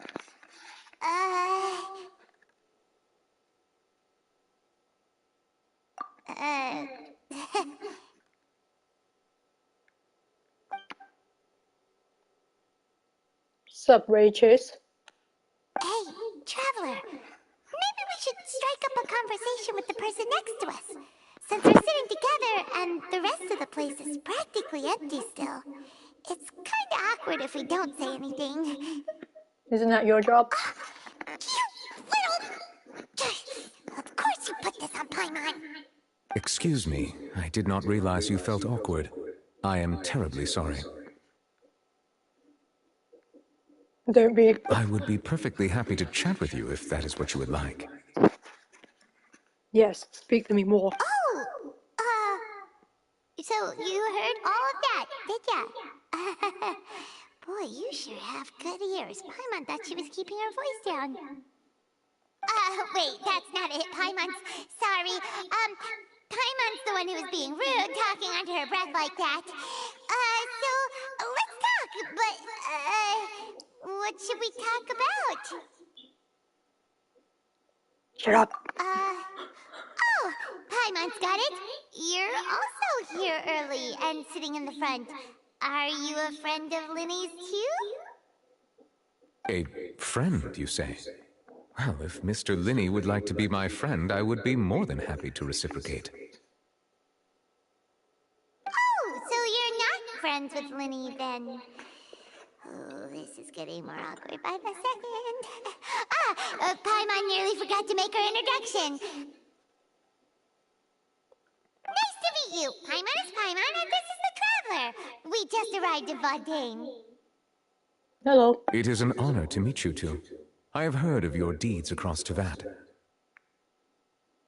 And as required by proper etiquette, I will also introduce myself. I am... Rachels. Oh, Monsieur Nervillet. What an honor it is to have you here to see my show. Ah, Mr. Linny. I should say it is in fact an honor for me to see your performance in person. I forgot he's also the master. Wait, Nervillet? Could he be... Hello. I saw you all chatting just now, but it seems you still don't know who Monsieur Nervillet is. Allow me to introduce you to Fontaine's Chief Justice. That seat is always reserved for him. It wouldn't be too much to say that he's the symbol of justice and honesty here in Fontaine. Ooh, sorry for being so rude just now. Paimon had no idea you were such an important person. No offense taken. Being Chief Justice is merely what I do for work. Nearly every person has their usual reserved seat, so I'm not so special, really. And by the way, I should probably let you know, even though I would prefer not to. There's someone sitting up there in the VIP seats that has been striking a pose for quite a while now. I believe she is trying to give you a most elegant and impressive first impression. So I think you should take notice of her sooner rather than later. Otherwise, she may become flustered. He's humble. Hi. Huh? Oh, it's Farina, the Hydro Archon. Huh. She sure has a smug and satisfied look on her face. Guess she has no idea that you saw right through her act. Very good. That is for the best. No need to pay her any more attention. We may now enjoy the show. Whose laugh is cute? Who? Huh? So is this what things are like between the Chief Justice and the Hydro Archon?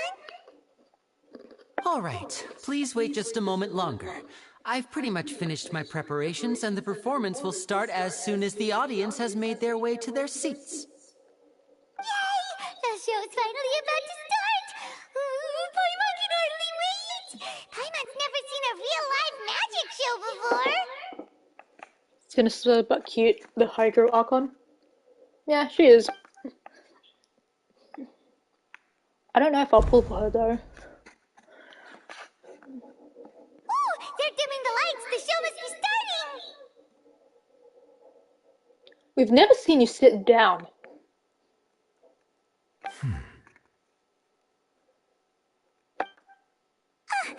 Sorry. Paimon will try to stay quiet. Welcome, one and all, to the Opera Epiclese. I am the star of today's show, Linny. Hello. And over here is my sister, Lynette, who will be working as my wonderful assistant. Please, let's give her a warm welcome. Hello, everyone. Ah, that's me. Every day. I know she may seem to be a little sleepy right now, but that's just a sign that she's nervous. Nah, I'm always sleepy. Whatever. Now, some of you may be thinking, two vision holders who can freely manipulate elemental powers performing magic is not true magic at all. Lynette looks dead inside. Same. So, I would like to take a moment to assure you that elemental powers will have nothing to do with what you will witness on the stage today. I'm also dead inside. Both Lynette and myself have removed our visions for the show. That way, even the gods won't be able to help us. Ooh. Oh, good point. That's what makes the show real magic. Now, without further ado, let the show begin.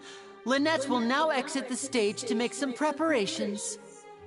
I know you might miss her, but don't worry. She'll be coming right back on stage momentarily.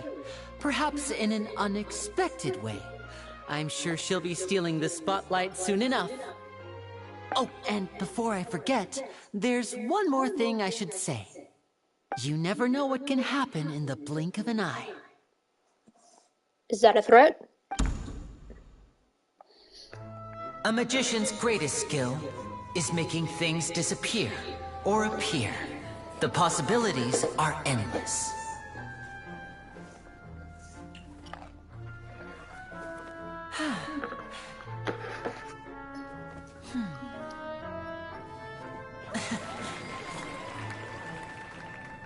Huh?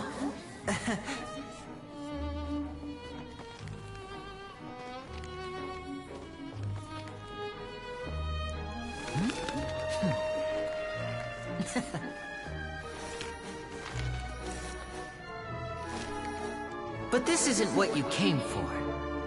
These little tricks, you've seen them all before. So it's time for something truly extraordinary, don't you think? This one's a little tricky.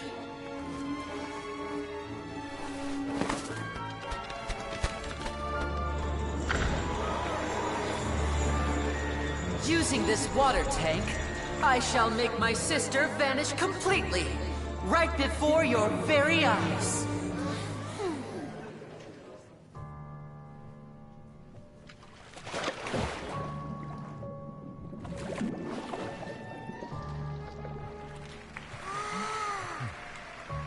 It's actually quite simple. She'll just turn into air bubbles and float right out of the top.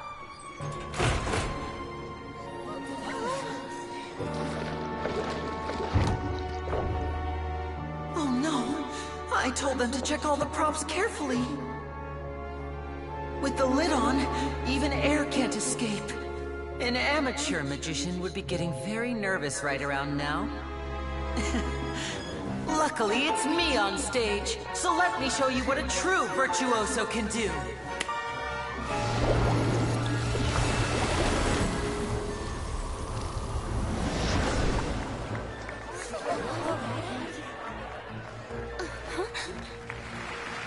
Lynette, are you still there? Don't go too far. We don't want to use up all our magic. Hi, I'm back. Uh-huh.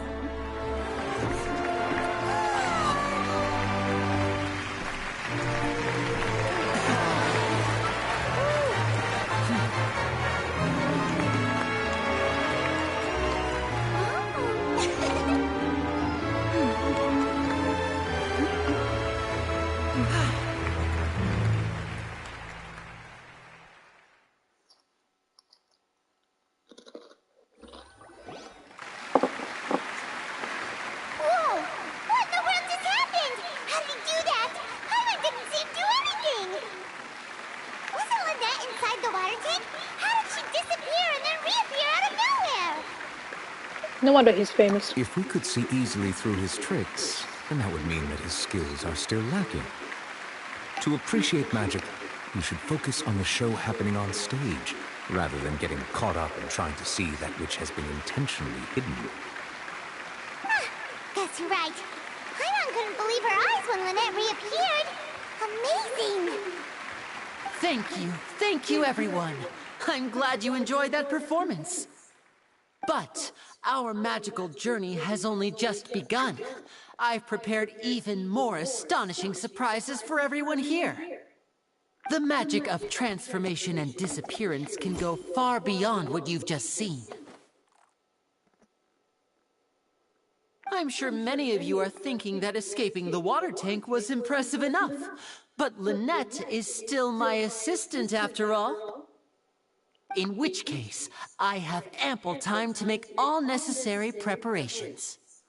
So, for my next trick, I will require the participation of one lucky audience member. Please, if my assistants could bring out the magical boxes now. There are 2 boxes, and only 2 boxes. One is here, and one is there in the aisle among the audience. Is he gonna stab us? I'm sure many of our clever audience members have already guessed our next magic trick. A swap! Our lucky audience member and I will each enter a magic box.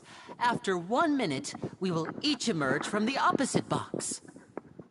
Now please, everyone pay very close attention to the box you see here. Don't give me any chance to make a move. Wow! How's he gonna do this? Hey, do you think this is all magic tricks, or does Lenny have actual superpowers? Let's see. The lucky audience member will be generated by this random number selector. It selects numbers entirely at random. Even I don't know who will be chosen to participate. Now then, let's begin. It's either Nivelet or me. Let me see. Oh, row 7, seat 3. Congratulations! You now have the chance to experience magic firsthand for an entire minute. Please, come forward. My assistant will take you beside the magic box. I'm sorry, it might be a little cramped inside, but no need to feel nervous. We've carefully arranged everything for you to be as comfortable as possible. You don't need to do anything, but no matter what strange things may happen, don't come out of the box. If the magic is interrupted, who knows where you might end up? You might even find yourself in the Fortress of Meropide. Oh, okay. All right. Before I enter the magic box, there is one more thing I need to ask the audience to do. Could you all give me a countdown? Like this. 60, 59, 58. Just keep counting down. You can go a little faster or slower if you like. I won't be able to see anything in the pitch-black box, so I'll be relying on your voices to know when time is up. Oh, and no tricks now. If you quickly count from 60 in just 30 seconds, then I'll be in a tough spot. Ooh! Paimon kinda wants to count faster after hearing him say that!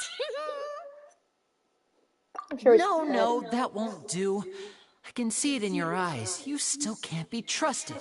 Let's practice together. Come on, repeat after me.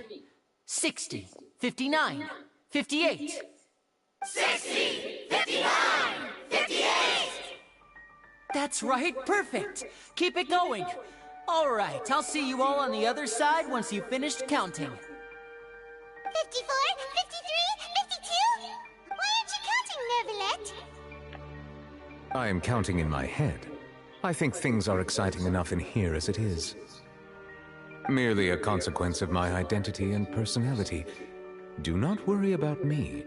Just enjoy the show. Oh, alright. You looked so serious that Paimon thought you might be feeling uncomfortable or something. 40, 39, 38! Mr. Linney, are you all right in there? Is everything ready? Yes, I'm fine. I'm just double-checking the direction of the magic. It would be a disaster if we get sent to the wrong places. For example, mid-air right above the audience. Even though he's saying that, Lenny doesn't seem nervous at all. I think it's part of the show. What was that noise? Did you hear it too? Divert our attention? Not sure. Anyway, it doesn't seem like anyone's worried about it. 25! 24! 23! What's wrong, Mr. Linney? I can still hear you moving in there. I seem to have accidentally knocked over a decoration. I'm trying to fix it, but it's pitch black in here. I can't tell left from right. Never mind the decorations. There's no time for that. The show is what's important. No, that's unacceptable. I want my show to be perfect. Don't worry, we still have 20 seconds. Hear them counting? 19! 18! 17! It seems things aren't quite going as planned. I apologize, everyone. It feels like you're all starting to count faster, but that's alright. I know it can be tiring to do such a long countdown. 10 seconds and change is still plenty of time. 10! Almost there now. Whew. Swapping two people is harder work than you might think. Even a master magician like me can't guarantee I'll get it right the first time. Hey, wait! Is this the back one? I can't tell. They both look the same inside. Huh? No, that's not it. I'll try again. 7! Hey, slow down! Honestly! 5! 4! 3! Whoops! That doesn't count! 0!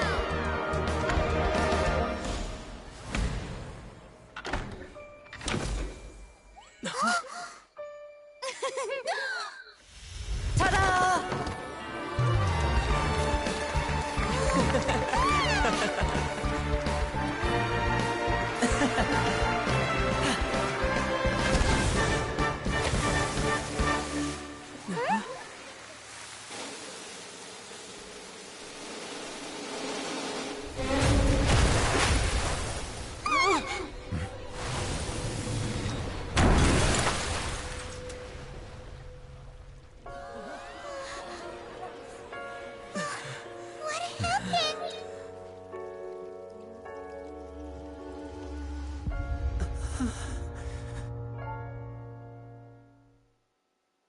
Oh shit.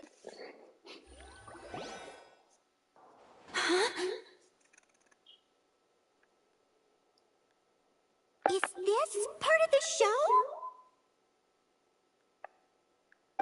Mr. Linney, you're going to use magic to fix the stage now, right? Oh my god, she's dead. No, wait, she's missing. What happened? Oh no. Maybe this isn't part of the show. The girl was still in that box, right? This performance is over. Medical staff with me. Guards, secure the scene and detain all the performers. Seal the exits. No one is allowed in or out at this time. Yes, that's right. If this was just an accident, then we must investigate the cause. But if this was all part of some scheme, then those accountable will not escape the judgment of the God of Justice! No need to be alarmed, you two. We'll get to the bottom of this soon enough.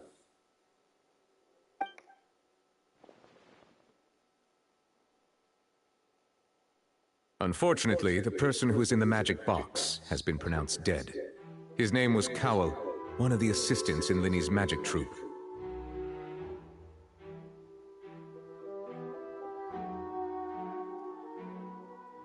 Oh my god. Apparently, the fireworks on stage ignited the ropes that were suspending the water tank, which then caused the tank to fall onto the stage. As of now, we are still not sure why we found Cowell in the box, rather than the guest from the audience. And after an initial search of the area, the guards have confirmed that the girl is nowhere to be found. She has gone missing. It appears that this incident was not merely some mishap with the performance. And there are many indications that it is connected with the case of the serial disappearances of young women. The serial disappearances case? That's the case that Charlotte mentioned before!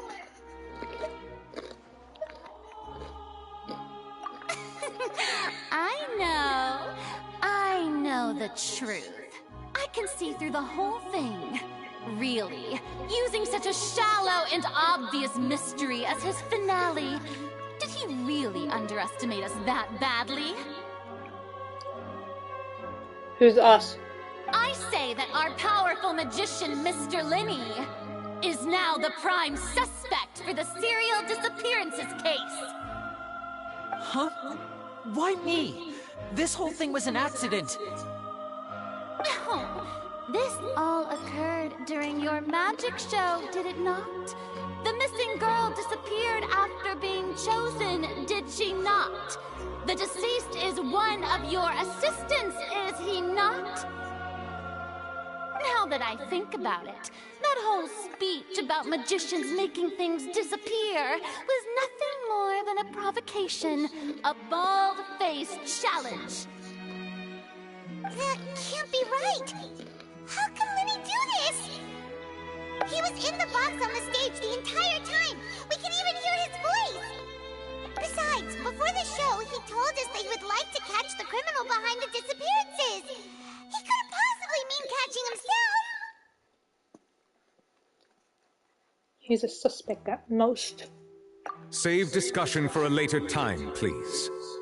Lady Farina, may I assume that your comments just now constitute an accusation against Mr. Linney and his associates, and that you are pressing charges? Huh? I just think that he... Well, I think it might be a little early to talk about formally pressing charges. But what Lady Farina said just now makes perfect sense. Looks like she's gonna personally deliver justice. A kidnapping and murder carried out under the cover of a magic show. Lady Farina said it all. I mean, of course, my dear people. But what excites me even more than the obvious truth before our eyes is the opponent I'll be facing. That's right. I mean you, Traveler. You'll support Linny, won't you? After all, he was the one who helped you the first time we met. I trust him. Then there's no problem at all. You know, the Traveler and I already had a duel the first time we met. Something's up, definitely. But with Linny's help, our little duel ended in a draw. But draws really are the most boring possible outcome. So, no more draws. Between the two of us, there must be a clear winner and loser. And what better place to hold such a riveting showdown and decide the true victor than here, on the grandest of stages, the Opera Epiclese. It wasn't a draw. She obviously lost last time. I understand. Charges have now been pressed, and as such, a trial is in order. Well, Traveler, seems Lady Farina has set you in her sights. But putting her dramatic rhetoric aside for a moment, I would like to ask you... Yes? Are you willing to act as Mr. Linney's attorney and defend him in this case? Yes, I am. Very well. The trial will be held a day from now in the Opera House. Both sides may investigate the scene to build their cases and search for the truth. Linney and his troupe are all potential suspects and shall remain within the Opera House. The audience may begin to leave in an orderly fashion once they have been cleared by the guards. A day isn't that long. Let's see what kind of case this big-shot Outlander can build in such a short amount of time. I'm really quite looking forward to hearing it.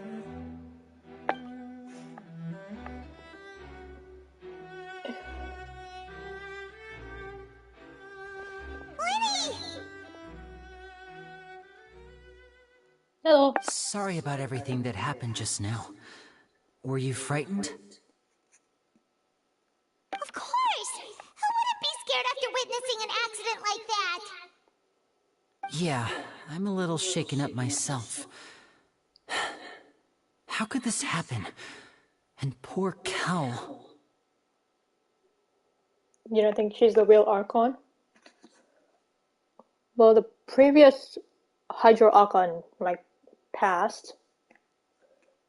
So... I know you already claimed that you would defend me, but now it's just us talking. Tell me, do you think I could possibly be the murderer? Nah. Good to hear. Thank you so much for trusting me. I'm sure everyone sees me as the biggest suspect at this point.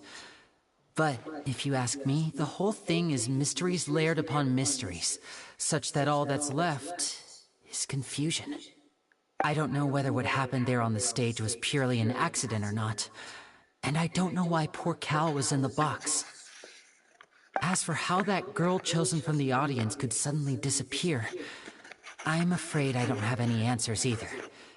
If someone tampered with my performance, then we need to figure out what they did. Something foul is afoot. Even a skilled and knowledgeable magician like myself couldn't pull all that off in just 1 minute. It is strange. Which is precisely why we need to investigate! As this book says, the impossible could not have happened. Whatever happened must have been that which is possible. What did you get first?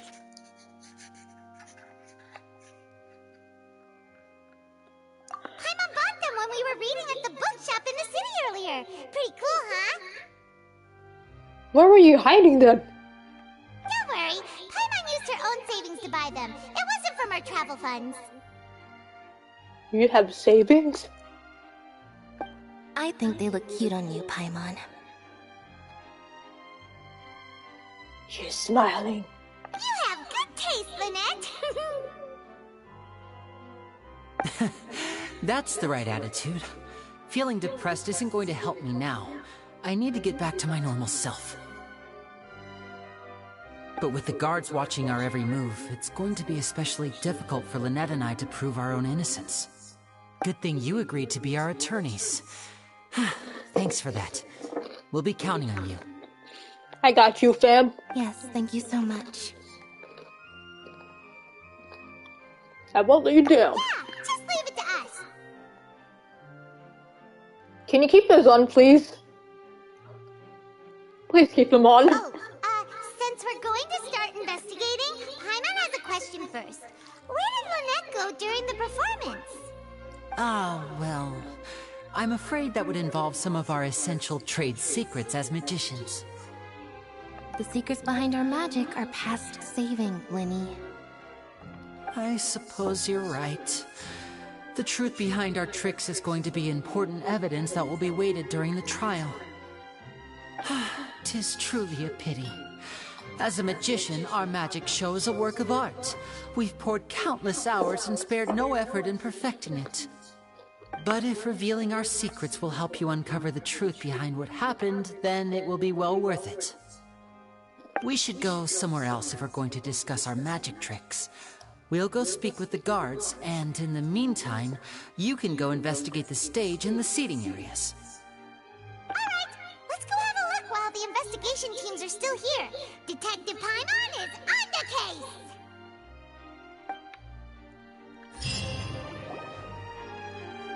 Please tell me she's keeping that on. Hello, officer. How's the investigation going?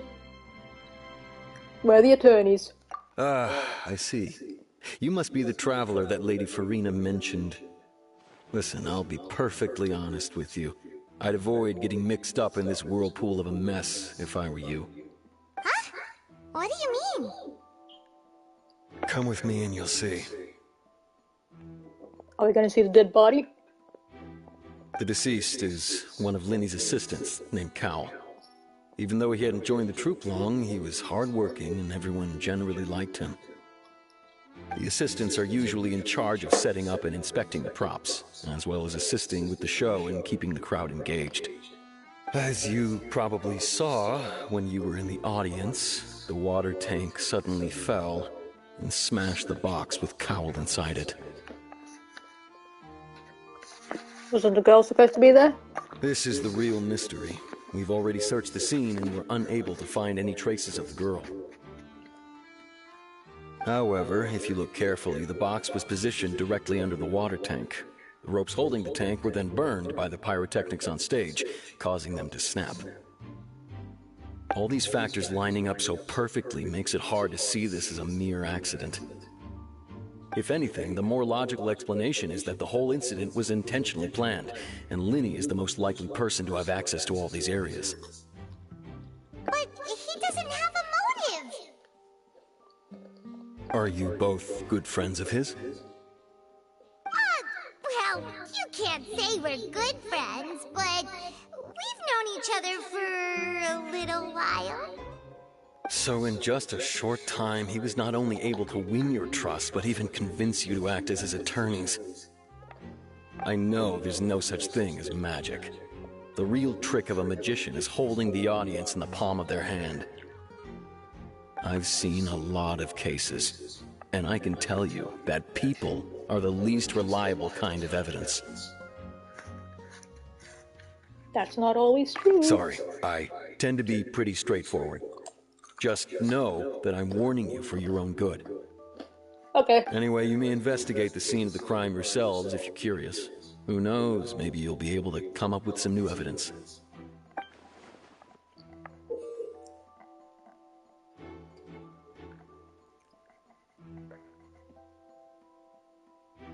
I have to use my brain for this?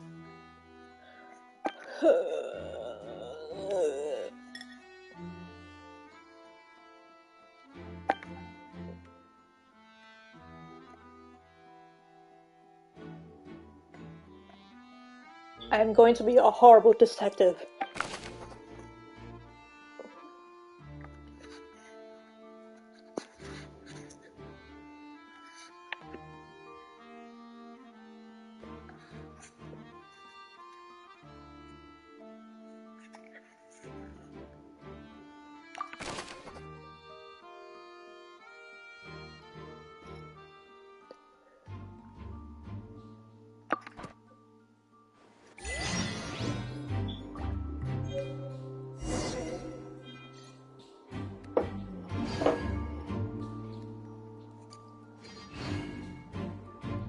Oh my god, I'm gonna have to use my brain.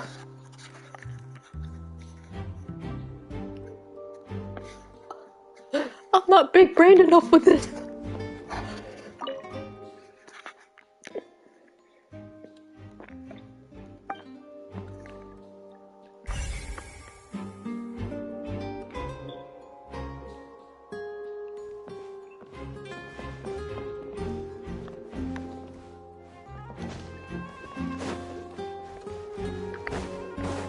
Anything in the box?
You.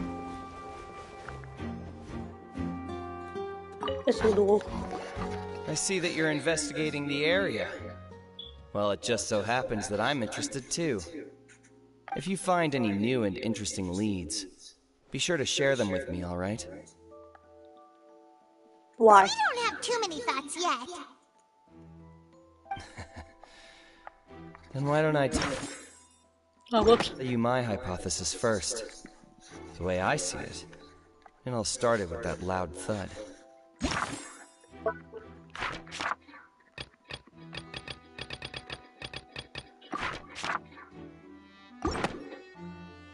The thud? Oh, you mean the sound that happened during the countdown? Yes, exactly. It wasn't terribly loud, but I suspect that most people heard it. It's just that everyone was awaiting the results of Lenny's trick with bated breath, so no one paid it much mind. But now that the incident has happened, the thud has become an important clue. That makes sense. So, what do you make of it? I'm of the opinion that it may have been the sound of Lenny's accomplice, Lynette perhaps, jumping atop the water tank or something like that. And when the pyrotechnics went off, she cut the rope, sending the water tank crashing down. But wasn't the noise we heard too loud for that? Perhaps the balance wasn't right, leading to a particularly rough landing. The water tank starts to swing a bit? Oh, that's true. I suppose I must reconsider.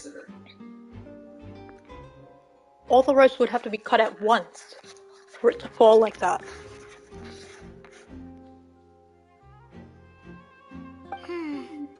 That does remind Paimon, though.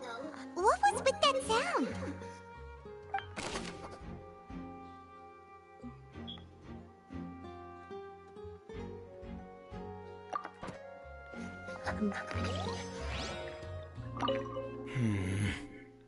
Could it be that I didn't see it happen? I like your drip, by the way. Whoever the... Why would it be... Why would it be him? How strange. who the murderer was. They must have made preparations well beforehand.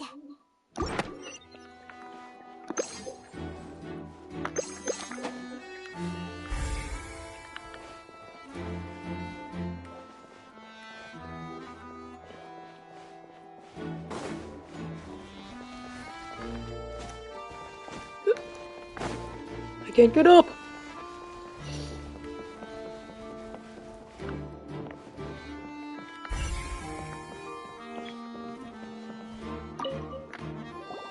So this is the rope that broke and caused the water tank to fall.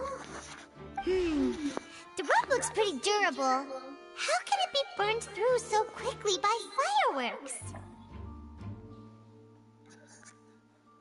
So you didn't realize this was a safety concern, or... Why are you suddenly so serious, Traveler? Looking like the rope snapped. Whoa. Look! This bit is made from different material! Most of it was burned away, but there's still a little bit of it left. Seems to be flammable. So if a rope meant to hold something was made with that kind of material in it, then that means... Wait! Paimon should write all this down! Let's take notes!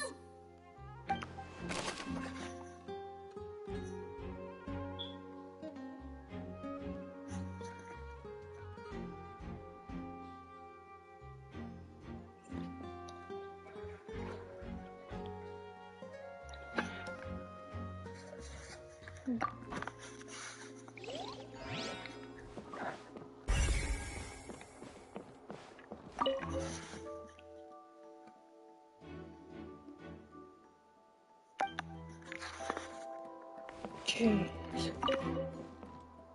Go ahead, have a look around. In the end, we're both after the truth.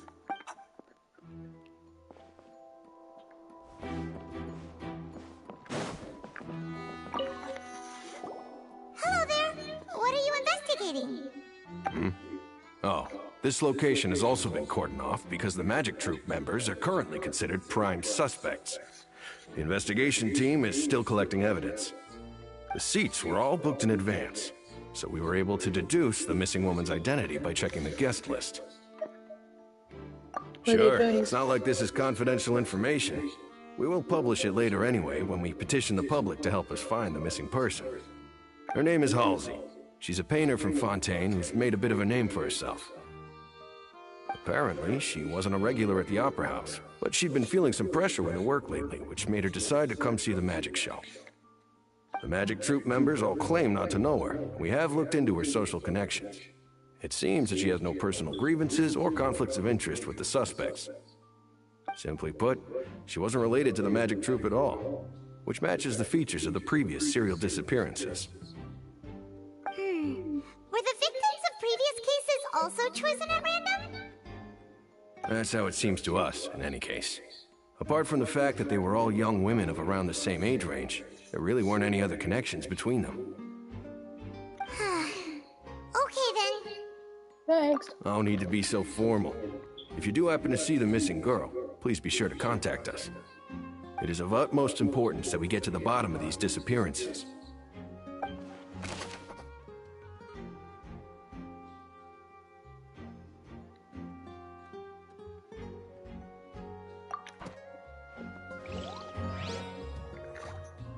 If you do encounter Miss Halsey, please contact the guards immediately.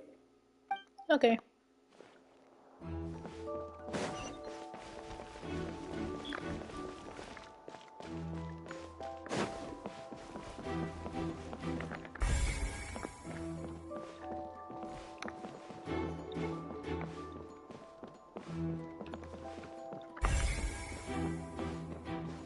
Quentin.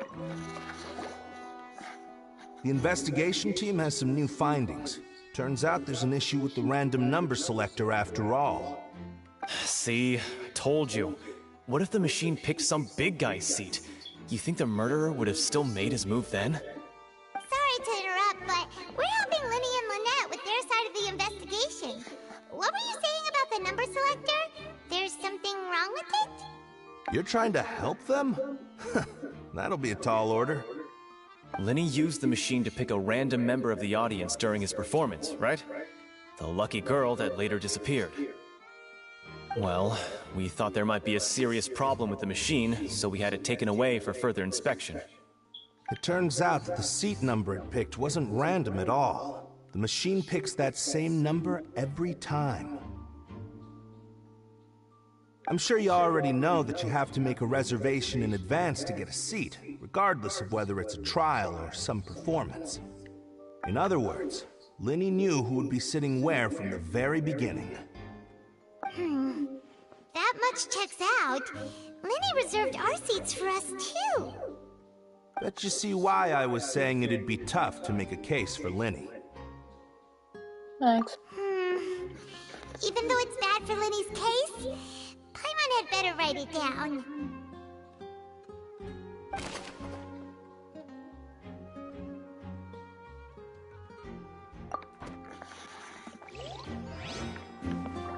Lenny's magic tricks were the stuff of legends, but the way he did this crime, he should have stuck to doing magic.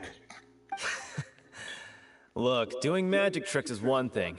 Pulling off crime is something else entirely. Maybe he was just too full of himself. Whoever the murderer was, they must have made preparations well beforehand. This rope was obviously tampered with. People needed to register and reserve a seat for the show. That, combined with this number selector, could allow you to pick a young lady instead of some old fogey. Why would it be him? How strange. Gosh, no wonder the serial disappearances never got solved. We all heard that noise, didn't we?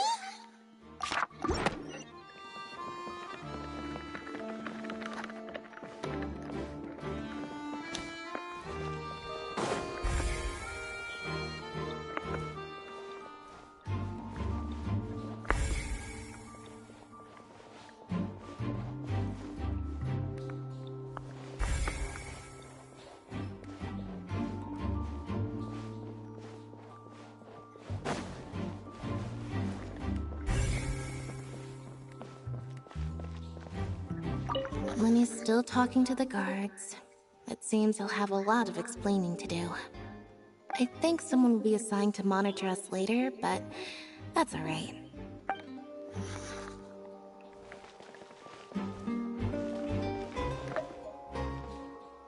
Lenny's still talking to the guards. I think someone will be assigned to monitor us later, but...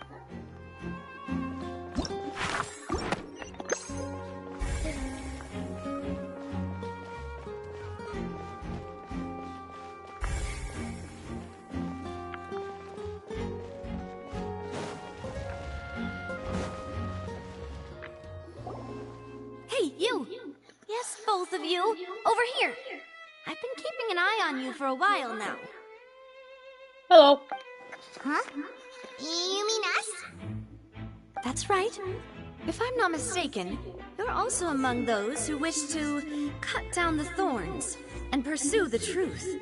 No? And by the looks of it, you're not from Fontaine. Well, you're right on the more about that one, but who are you?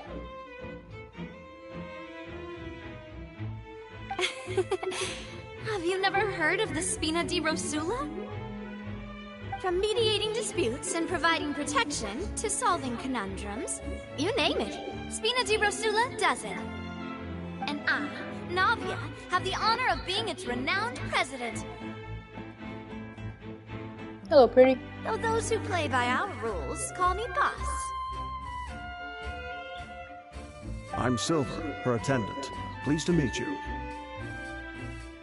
And I'm Melus. Demoiselle's various daily needs and affairs are under my purview. Huh? Boss? Demoiselle?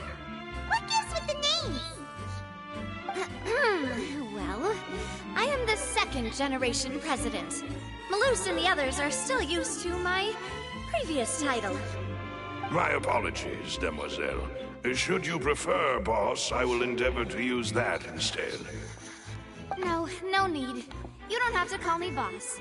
Just Navia is fine. Okay, if you say so. Not that we're members of Spina di Rasula anyway. All merely trifling details. Never mind. Now, back to the situation at hand. That's right. I've always kept an eye on the serial disappearance cases. My interest stems from a matter back from my father's time. Judging from the look of things, I find Linny an unlikely mastermind. Really? We think so too! That's why we're looking for clues now. But how did you come to that conclusion? Intuition, naturally. My unparalleled intuition. Okay. Farina sure was quick to point the finger at Linny without any decisive evidence whatsoever, wasn't she? But that's not uncommon for her. If you remember, the Justice had to interrupt her and ask if she was pressing charges just to keep her from getting carried away. Anyway, a trial begins the moment someone levels charges. And, of course, there was no way Farina was going to back down in that situation. Sounds more like you just don't trust the Hydro Archon. Well, what's your opinion? I must admit that she can be interesting at times, but liking her doesn't mean that I'll blindly agree with her. All right, I've answered your question. Now, it's time you answer mine. Wait a minute, did that answer count? Well, I say it does. But don't worry, you won't hear any pointless questions from me. In your opinion, do you think it's right to treat a trial like it's an opera? Nope. Well? And why would that be? Something like a trial shouldn't be treated like entertainment. See, Silver and the Loose? I told you they'd be different. Most astute of you, demoiselle. I too think that the Traveler's response was most excellent. No matter how wonderful the script or how fervent the audience's expectations may be, the trials that go on stage here must be based in fact. And if that can be done, boss, then... All right, that's quite enough, Maloose. Anyway, I like your answer. You passed with flying colors. Now, I need to make some preparations, following which our joint investigation shall commence. You two shall be my assistants. Wait! Since when did we become assistants? Oh, well, I can be the assistant, sure. Or your companion, if you like. I'm really not that fussy. That's more like it. I think you're missing the point. Far be it from me to brag, but I believe that Demoiselle's intuition will be instrumental in uncovering the truth. You wish to save a friend from false accusations, and we wish to unravel the disappearances. In this sense, our goals are aligned. You have a point. You're quite the talker, aren't you, mister? And what about you over there? What do you think? You seem like you've got something on your mind. I have nothing to add. Oh, alrighty then. We'll be making some preparations first. Just be sure to let us know if they start revealing Linny's tricks. Thanks!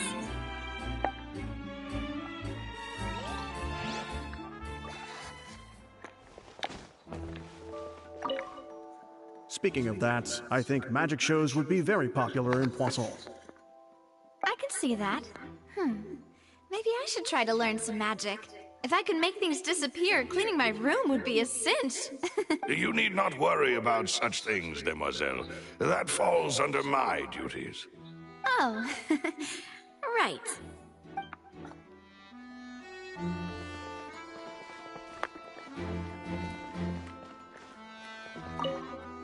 Speaking of that... I can see that. Maybe I should try to learn some magic. You need not worry about... Oh.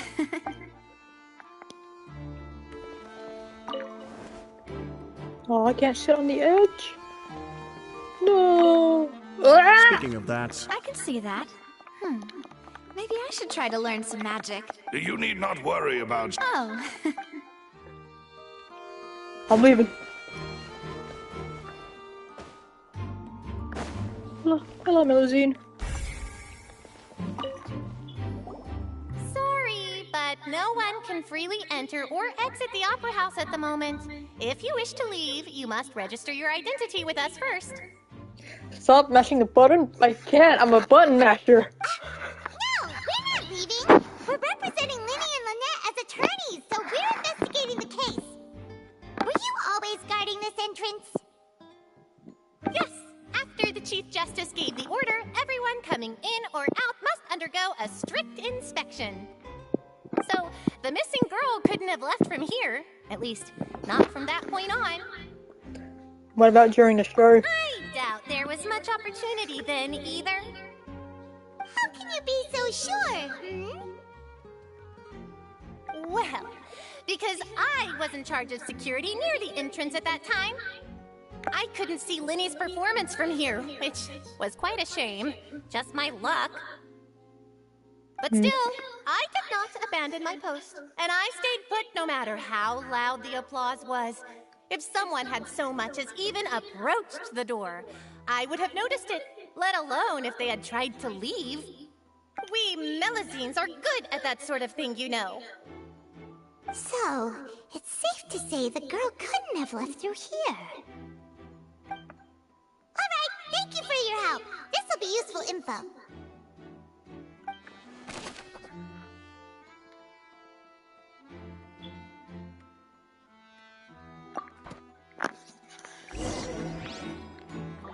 My apologies, but access to the venue is restricted at this time. Please register first.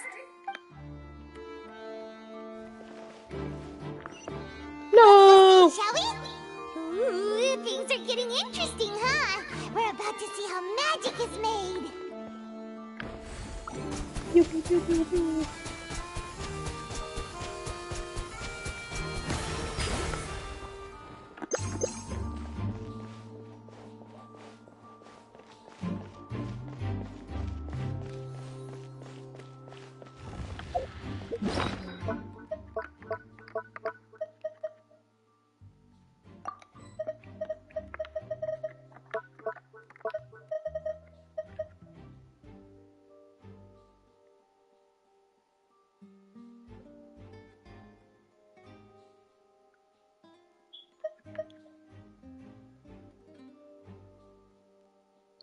So do we actually keep this? Whoever the murderer... Why would it be? Wait, the performance would not have been visible from where the doors were guarded. If Paimon were on duty, she would have snuck back into the audience seating. Okay. Liddy! Understood. Then I will be going with you. Just so you're aware, I will be monitoring your actions and making notes as necessary. Very good. Thanks for being so agreeable. I'd pull a rose out of my hat as a gift for you if I could. You may spare the pleasantries. I'm just doing my job. You've arrived. Who's this? Me? I'm Spina di Rosula's guardian angel. If you've got a problem, I've got the firepower. Sorry, I got a little carried away there. Call me Navia. I'm a partner of theirs, and we'll be helping investigate this whole situation. And these are my companions. Would you mind if they join as well? Fine by me. Oh, new helpers? I would be most grateful. Well, let's just say we're tagging along. It's not every day you get to see the secrets behind magic performed on such a large scale. I appreciate your kind interest. Come with me. We'll be heading below stage.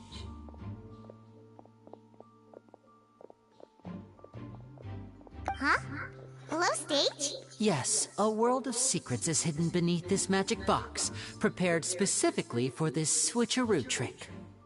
But before I reveal everything, you should have a look first. Notice anything strange here?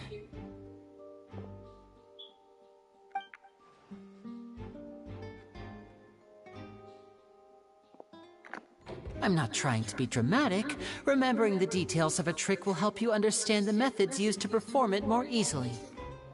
Huh. Weren't there balloons and other decorations here? Where did all that go? Ah, good eye. That said, you're still far from discovering the answer. The back of the door isn't the same. The back? You mean the inside of the door? What's different about it? Paimon didn't notice anything. Very good indeed. I thought you might not be able to catch that, given that you were sitting in the first row. Ollie! CJ? Ollie?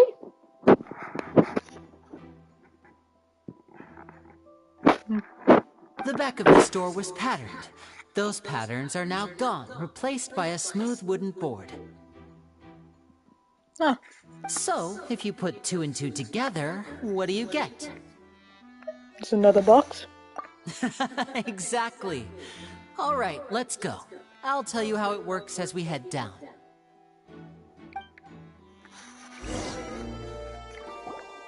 Oh, so there was a passageway under the magic box! And it is linked. I knew you'd figure out most of it as soon as you saw this place. The 2 magic boxes are positioned right above the 2 entrances of the tunnel. See this flatbed trolley? Yeah. The box with the lucky audience member in it would be shuttled over to the other side using the trolley. This trolley can raise and lower and even rotate, ensuring that the box will face in the right direction. I see. So that's the purpose of the box inside another box. Precisely. The inner box would descend after the audience member was put inside and be moved along the trolley, all while the outer box would remain on stage as if nothing had ever changed. So that's how you did it! Once the box was lowered, the trolley would store some energy through this device here, with which it would complete the rest of the steps. The audience member would only be able to feel some slight movements in the dark, and by the time she walked out, she would already be back on stage. What about your side? You were talking that whole time, and you even came out for a moment near the end! Ah, yes. A phonograph operated by Lynette was used to achieve that effect. My assistant and I had already scripted our conversation beforehand. When the countdown began, I had already gone to the opposite box via a tunnel using that ladder. And what about Lynette? Where was she? I was in the mezzanine space in the back of the box. Oh, interesting! That's how we were able to coordinate Linny's lines with the assistant. And, by the way, I was the one who walked out of the box at the end. I mean, we are twins. All it takes is a change of clothes and no one can tell who's who. Huh. And that's my favorite part of this trick. Only Lynette and I can perform it. So that's how it all worked! Wow, every detail you revealed was more amazing than the last! Lynette would briefly walk out of the box and then go back in, jumping into the tunnel and escaping before the box on the trolley could finish ascending. And then I walk out of the other box in the audience area, and the trick would be complete. The operative word here being would. But as you saw, Cal was in the box, not our audience member. She, on the other hand, mysteriously vanished. We really don't know how that happened. If not for that interlude, this would have been an astonishing trick. I probably never would have figured out how you pulled it off. And yet, to think that someone was able to use this magic trick to commit a crime. Could we have a look around? I think we can come up with some more leads. This is the scene of the crime, so Linny and Lynette are not permitted to stay here. I'll escort them back up. Yes, of course. No need to be so strict now. I won't disappear into thin air, you know. Thanks, everyone. We're counting on you.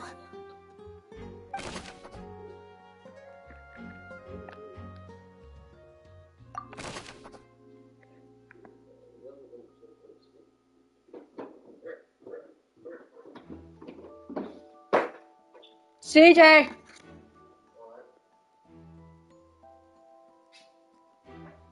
I have to be a detective in this.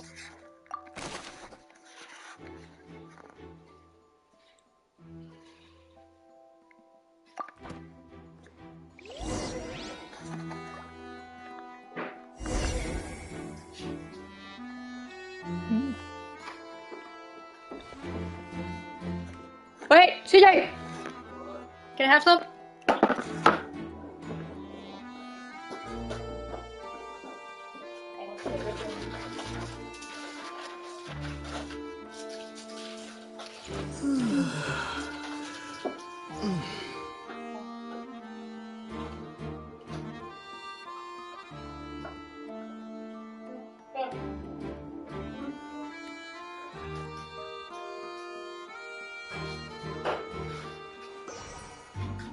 Hey, you still want Grizzly?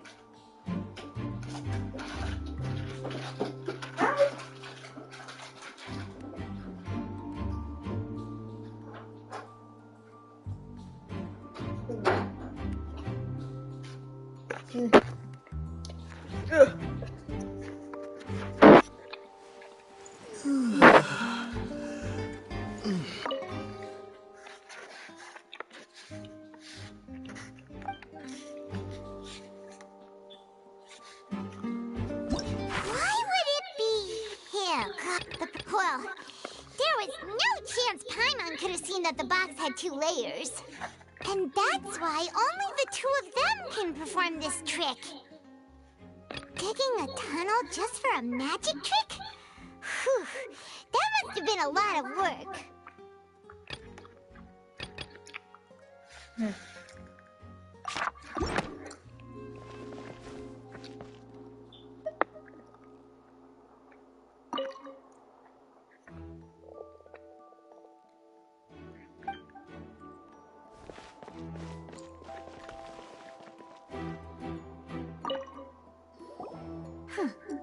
What's this? Looks like a hook tied to the end of a rope. Huh? There's all kinds of odds and ends here. Perhaps it was a prop for a different trick. But why would it have been left here? Whatever it is, let's make a note of it first.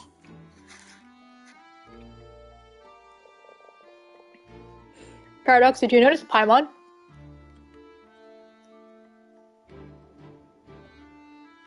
Are you there? Did you notice Paimon?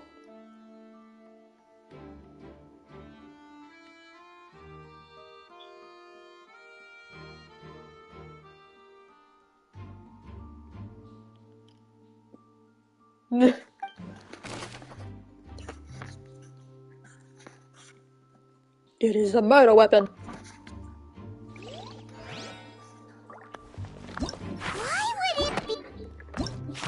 Whoever the murderer... This is probably a prop, too. Oh, looks like it could hook onto a lot of things. Like the Traveler's fishing rod!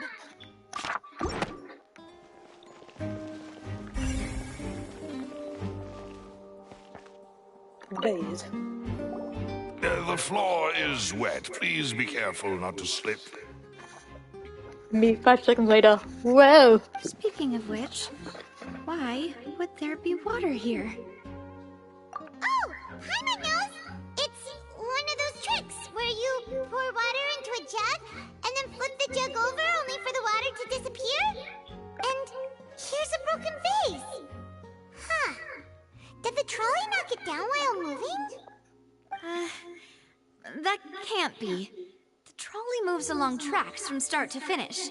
It couldn't have hit the vase at this distance. Let's note this down too and think about it later. She has thick thighs. Good God.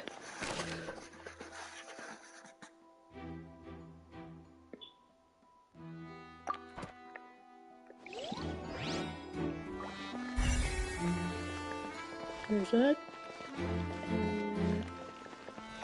You.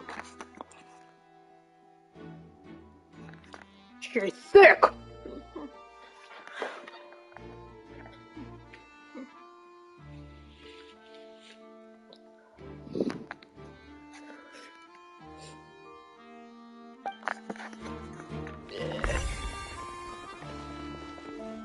Oh,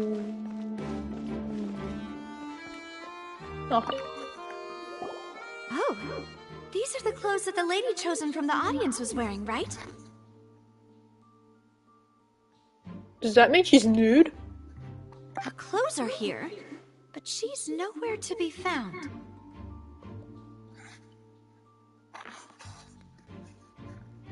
Right. And do you really need to do that if you're kidnapping them? Oh no. Ugh, this is so confusing. Paimon doesn't want to be a detective anymore. I just noticed the swells in the eyes.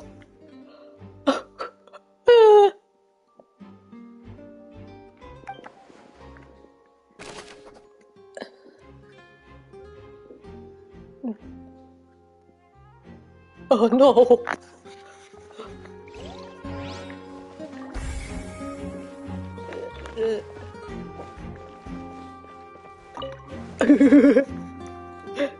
I can see it.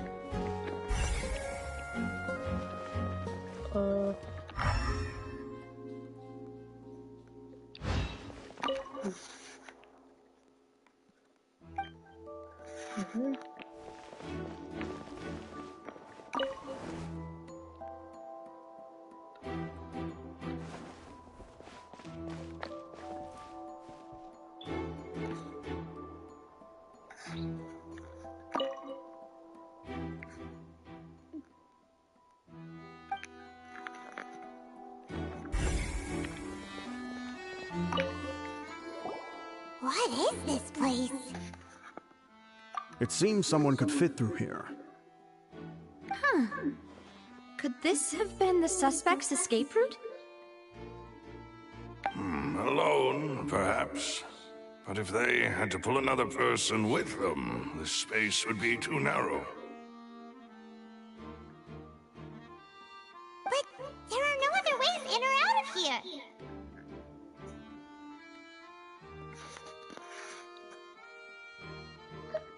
Lily and Annette were in the boxes. You're right! Let Paimon write that down.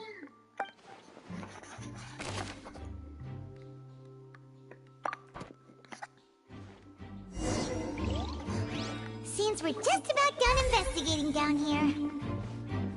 Yes. Let's head back up. Can I go to the letter? No, okay.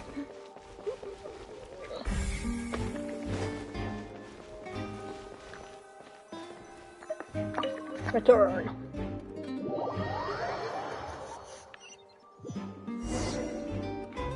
Well, we've ascertained the state of the crime scene. Let's find a place to sort out our findings once Malus returns. Seems to me that there are several things that don't add up here. Apologies for the wait, demoiselle. So, what did the guards say?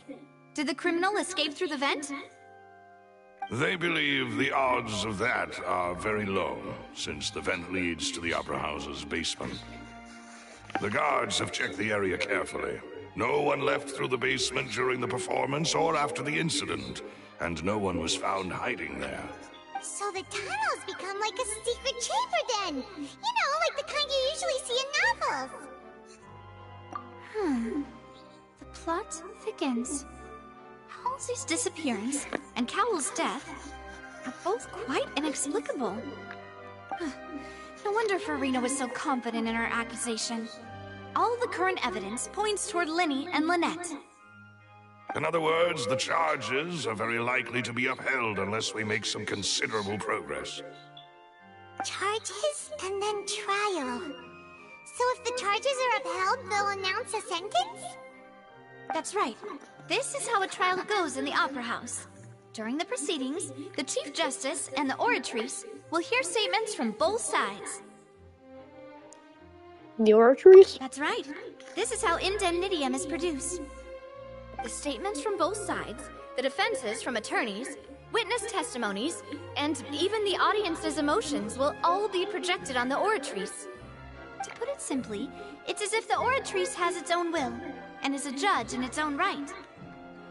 It's gained sentience. This also precludes any kind of favoritism on the part of the Chief Justice. And not that this has ever happened anyway. Fascinating. Once both sides have finished speaking, the Chief Justice will make his final decision. This, too, will be used by the Oratrice as a reference. Then, finally, the Oratrice will be consulted by officials. The result it returns is the will of justice itself. Huh? So that machine is the one that actually decides? Paimon thought Novelet called the shots. In practice, there is very little difference. Both have always come to the same judgment, which is why people have great faith in the Chief Justice. Ah, yes, the guards also asked me to convey that none of us will be allowed to leave this place before the trial. Huh? Why? Because we've chosen to act as the twins' proxies. That makes us persons related to the case. They're concerned that we might be colluding with outside parties, or that we might find outside help to disrupt the case. And even if that were not so, it could prove problematic if we happen to spread key information about the case ahead of time. I'm ready to break out at any time. Whoa! There's no need for that! Paimon thinks they have a point. That said, are they providing food? Of course. I just hope you don't mind the lack of options. I'm afraid that catering to all tastes is not in the cards, nor is any guarantee of balanced nutrition. In that case, let's just sort out our findings together here. Pity. I was hoping to take you to try some of Fontaine's famous desserts, too. I mean, what better way to properly think through our findings than over some tea and sweets? CJ, look!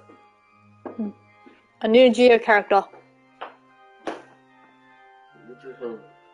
There hasn't been one since Yunjin. That was like long ago.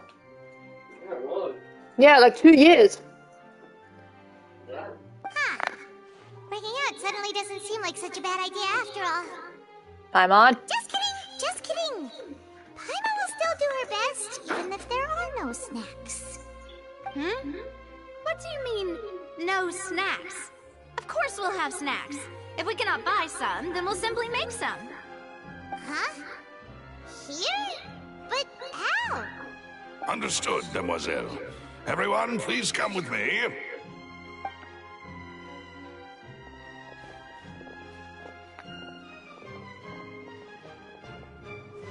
Wait, you're carrying a portable stove with you? Yes, I must be prepared to meet the Demoiselle's baking needs whenever the fancy strikes her.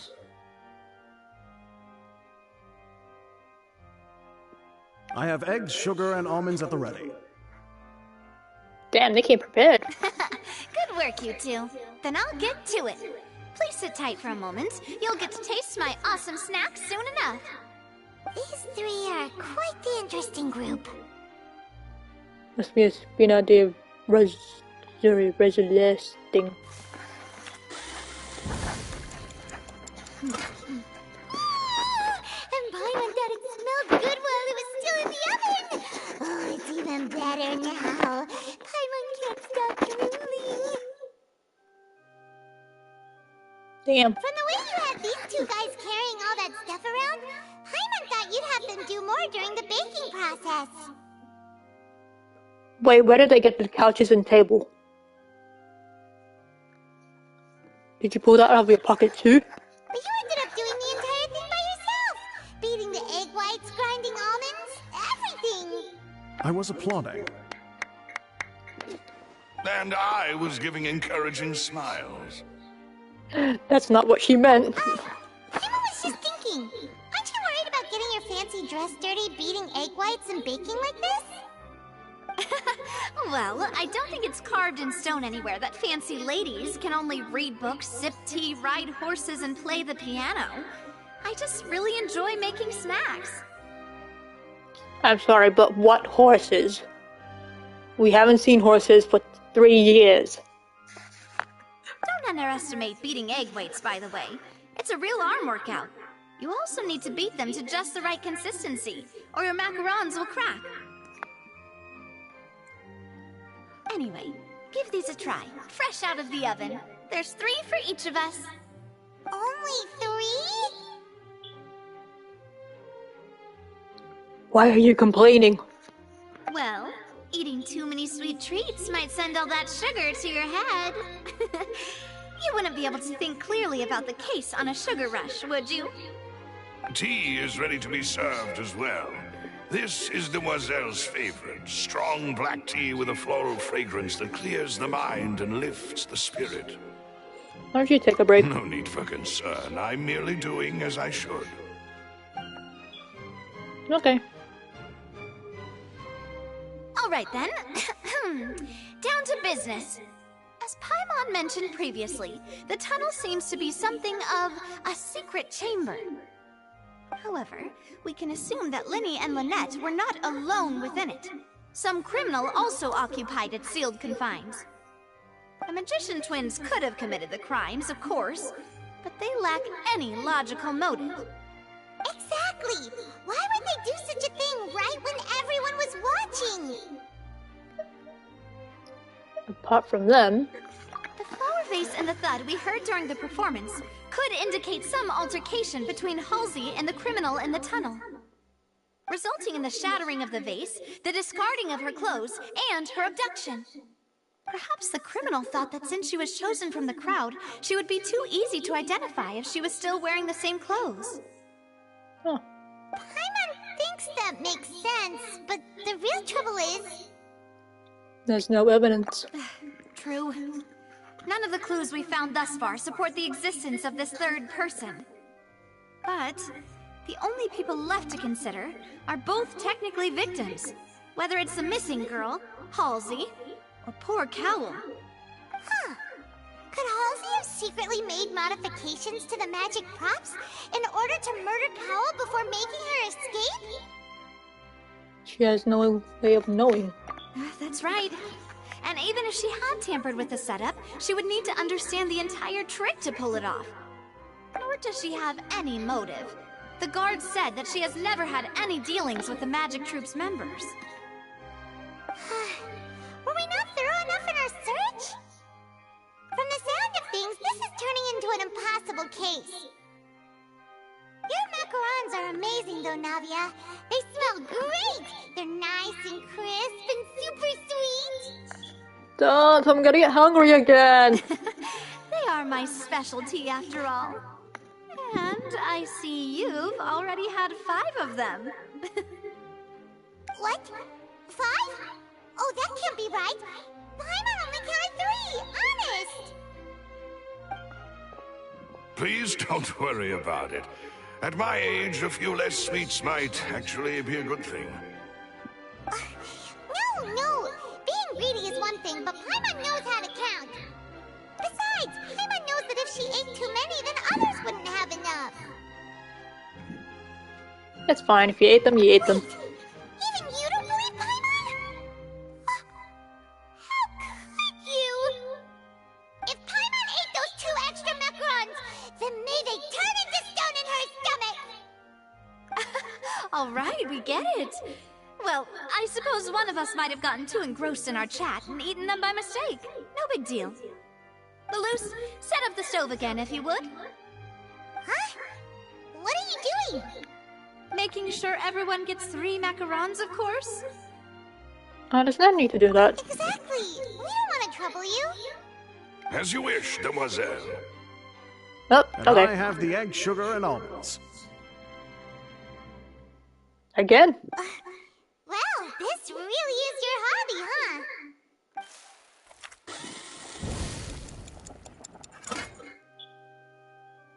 Well, that's it for snack time. I'm going to have another look around the area. I don't know what we're looking for yet, but we've still got some time. As attorneys, I suggest the 2 of you think the case over again. Okay. It would be awkward if you got all tongue-tied on stage during the trial. Alright, thanks for your help, and for the snacks. Thank you. It was nothing. A small task for the Spina di Rosula. Silver, Malus, it's time to go. I'll be back if I find anything new. Okay. Bye.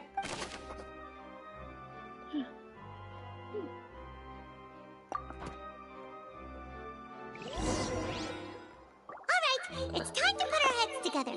We've got to get our defense ready for the trial. And this is where... It's probably gonna be a long and difficult case. There's no point in worrying about that now. We just need to prepare. Here, take Pyron's notes. They should help you review the situation. Damn, I've been live for 3 hours. Okay, this is where we stop.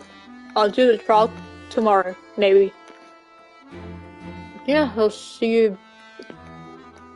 I'm gonna fail!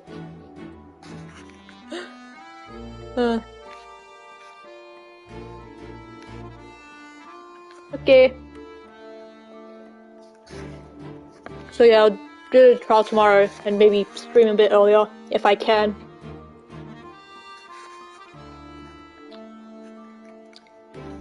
Bye. Have a good night.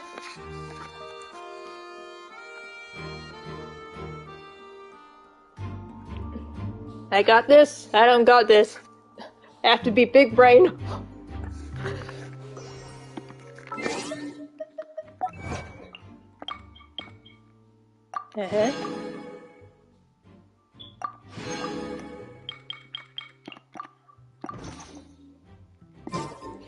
Yes, I do. No, I don't. Alrighty, good night. But first,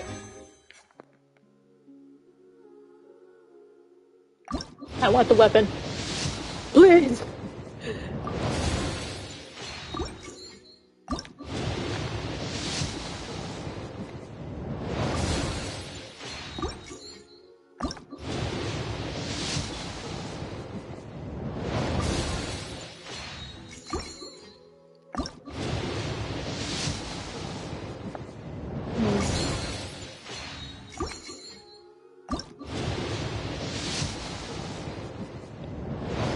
What is this?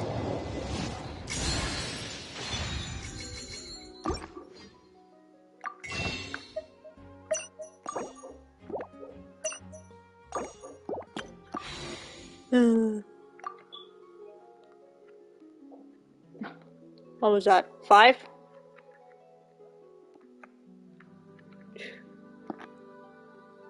God, I hope I can get his weapon.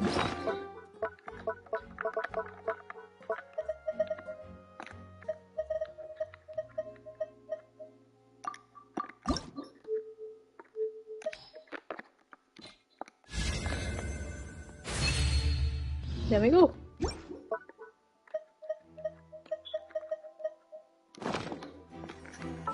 Alright.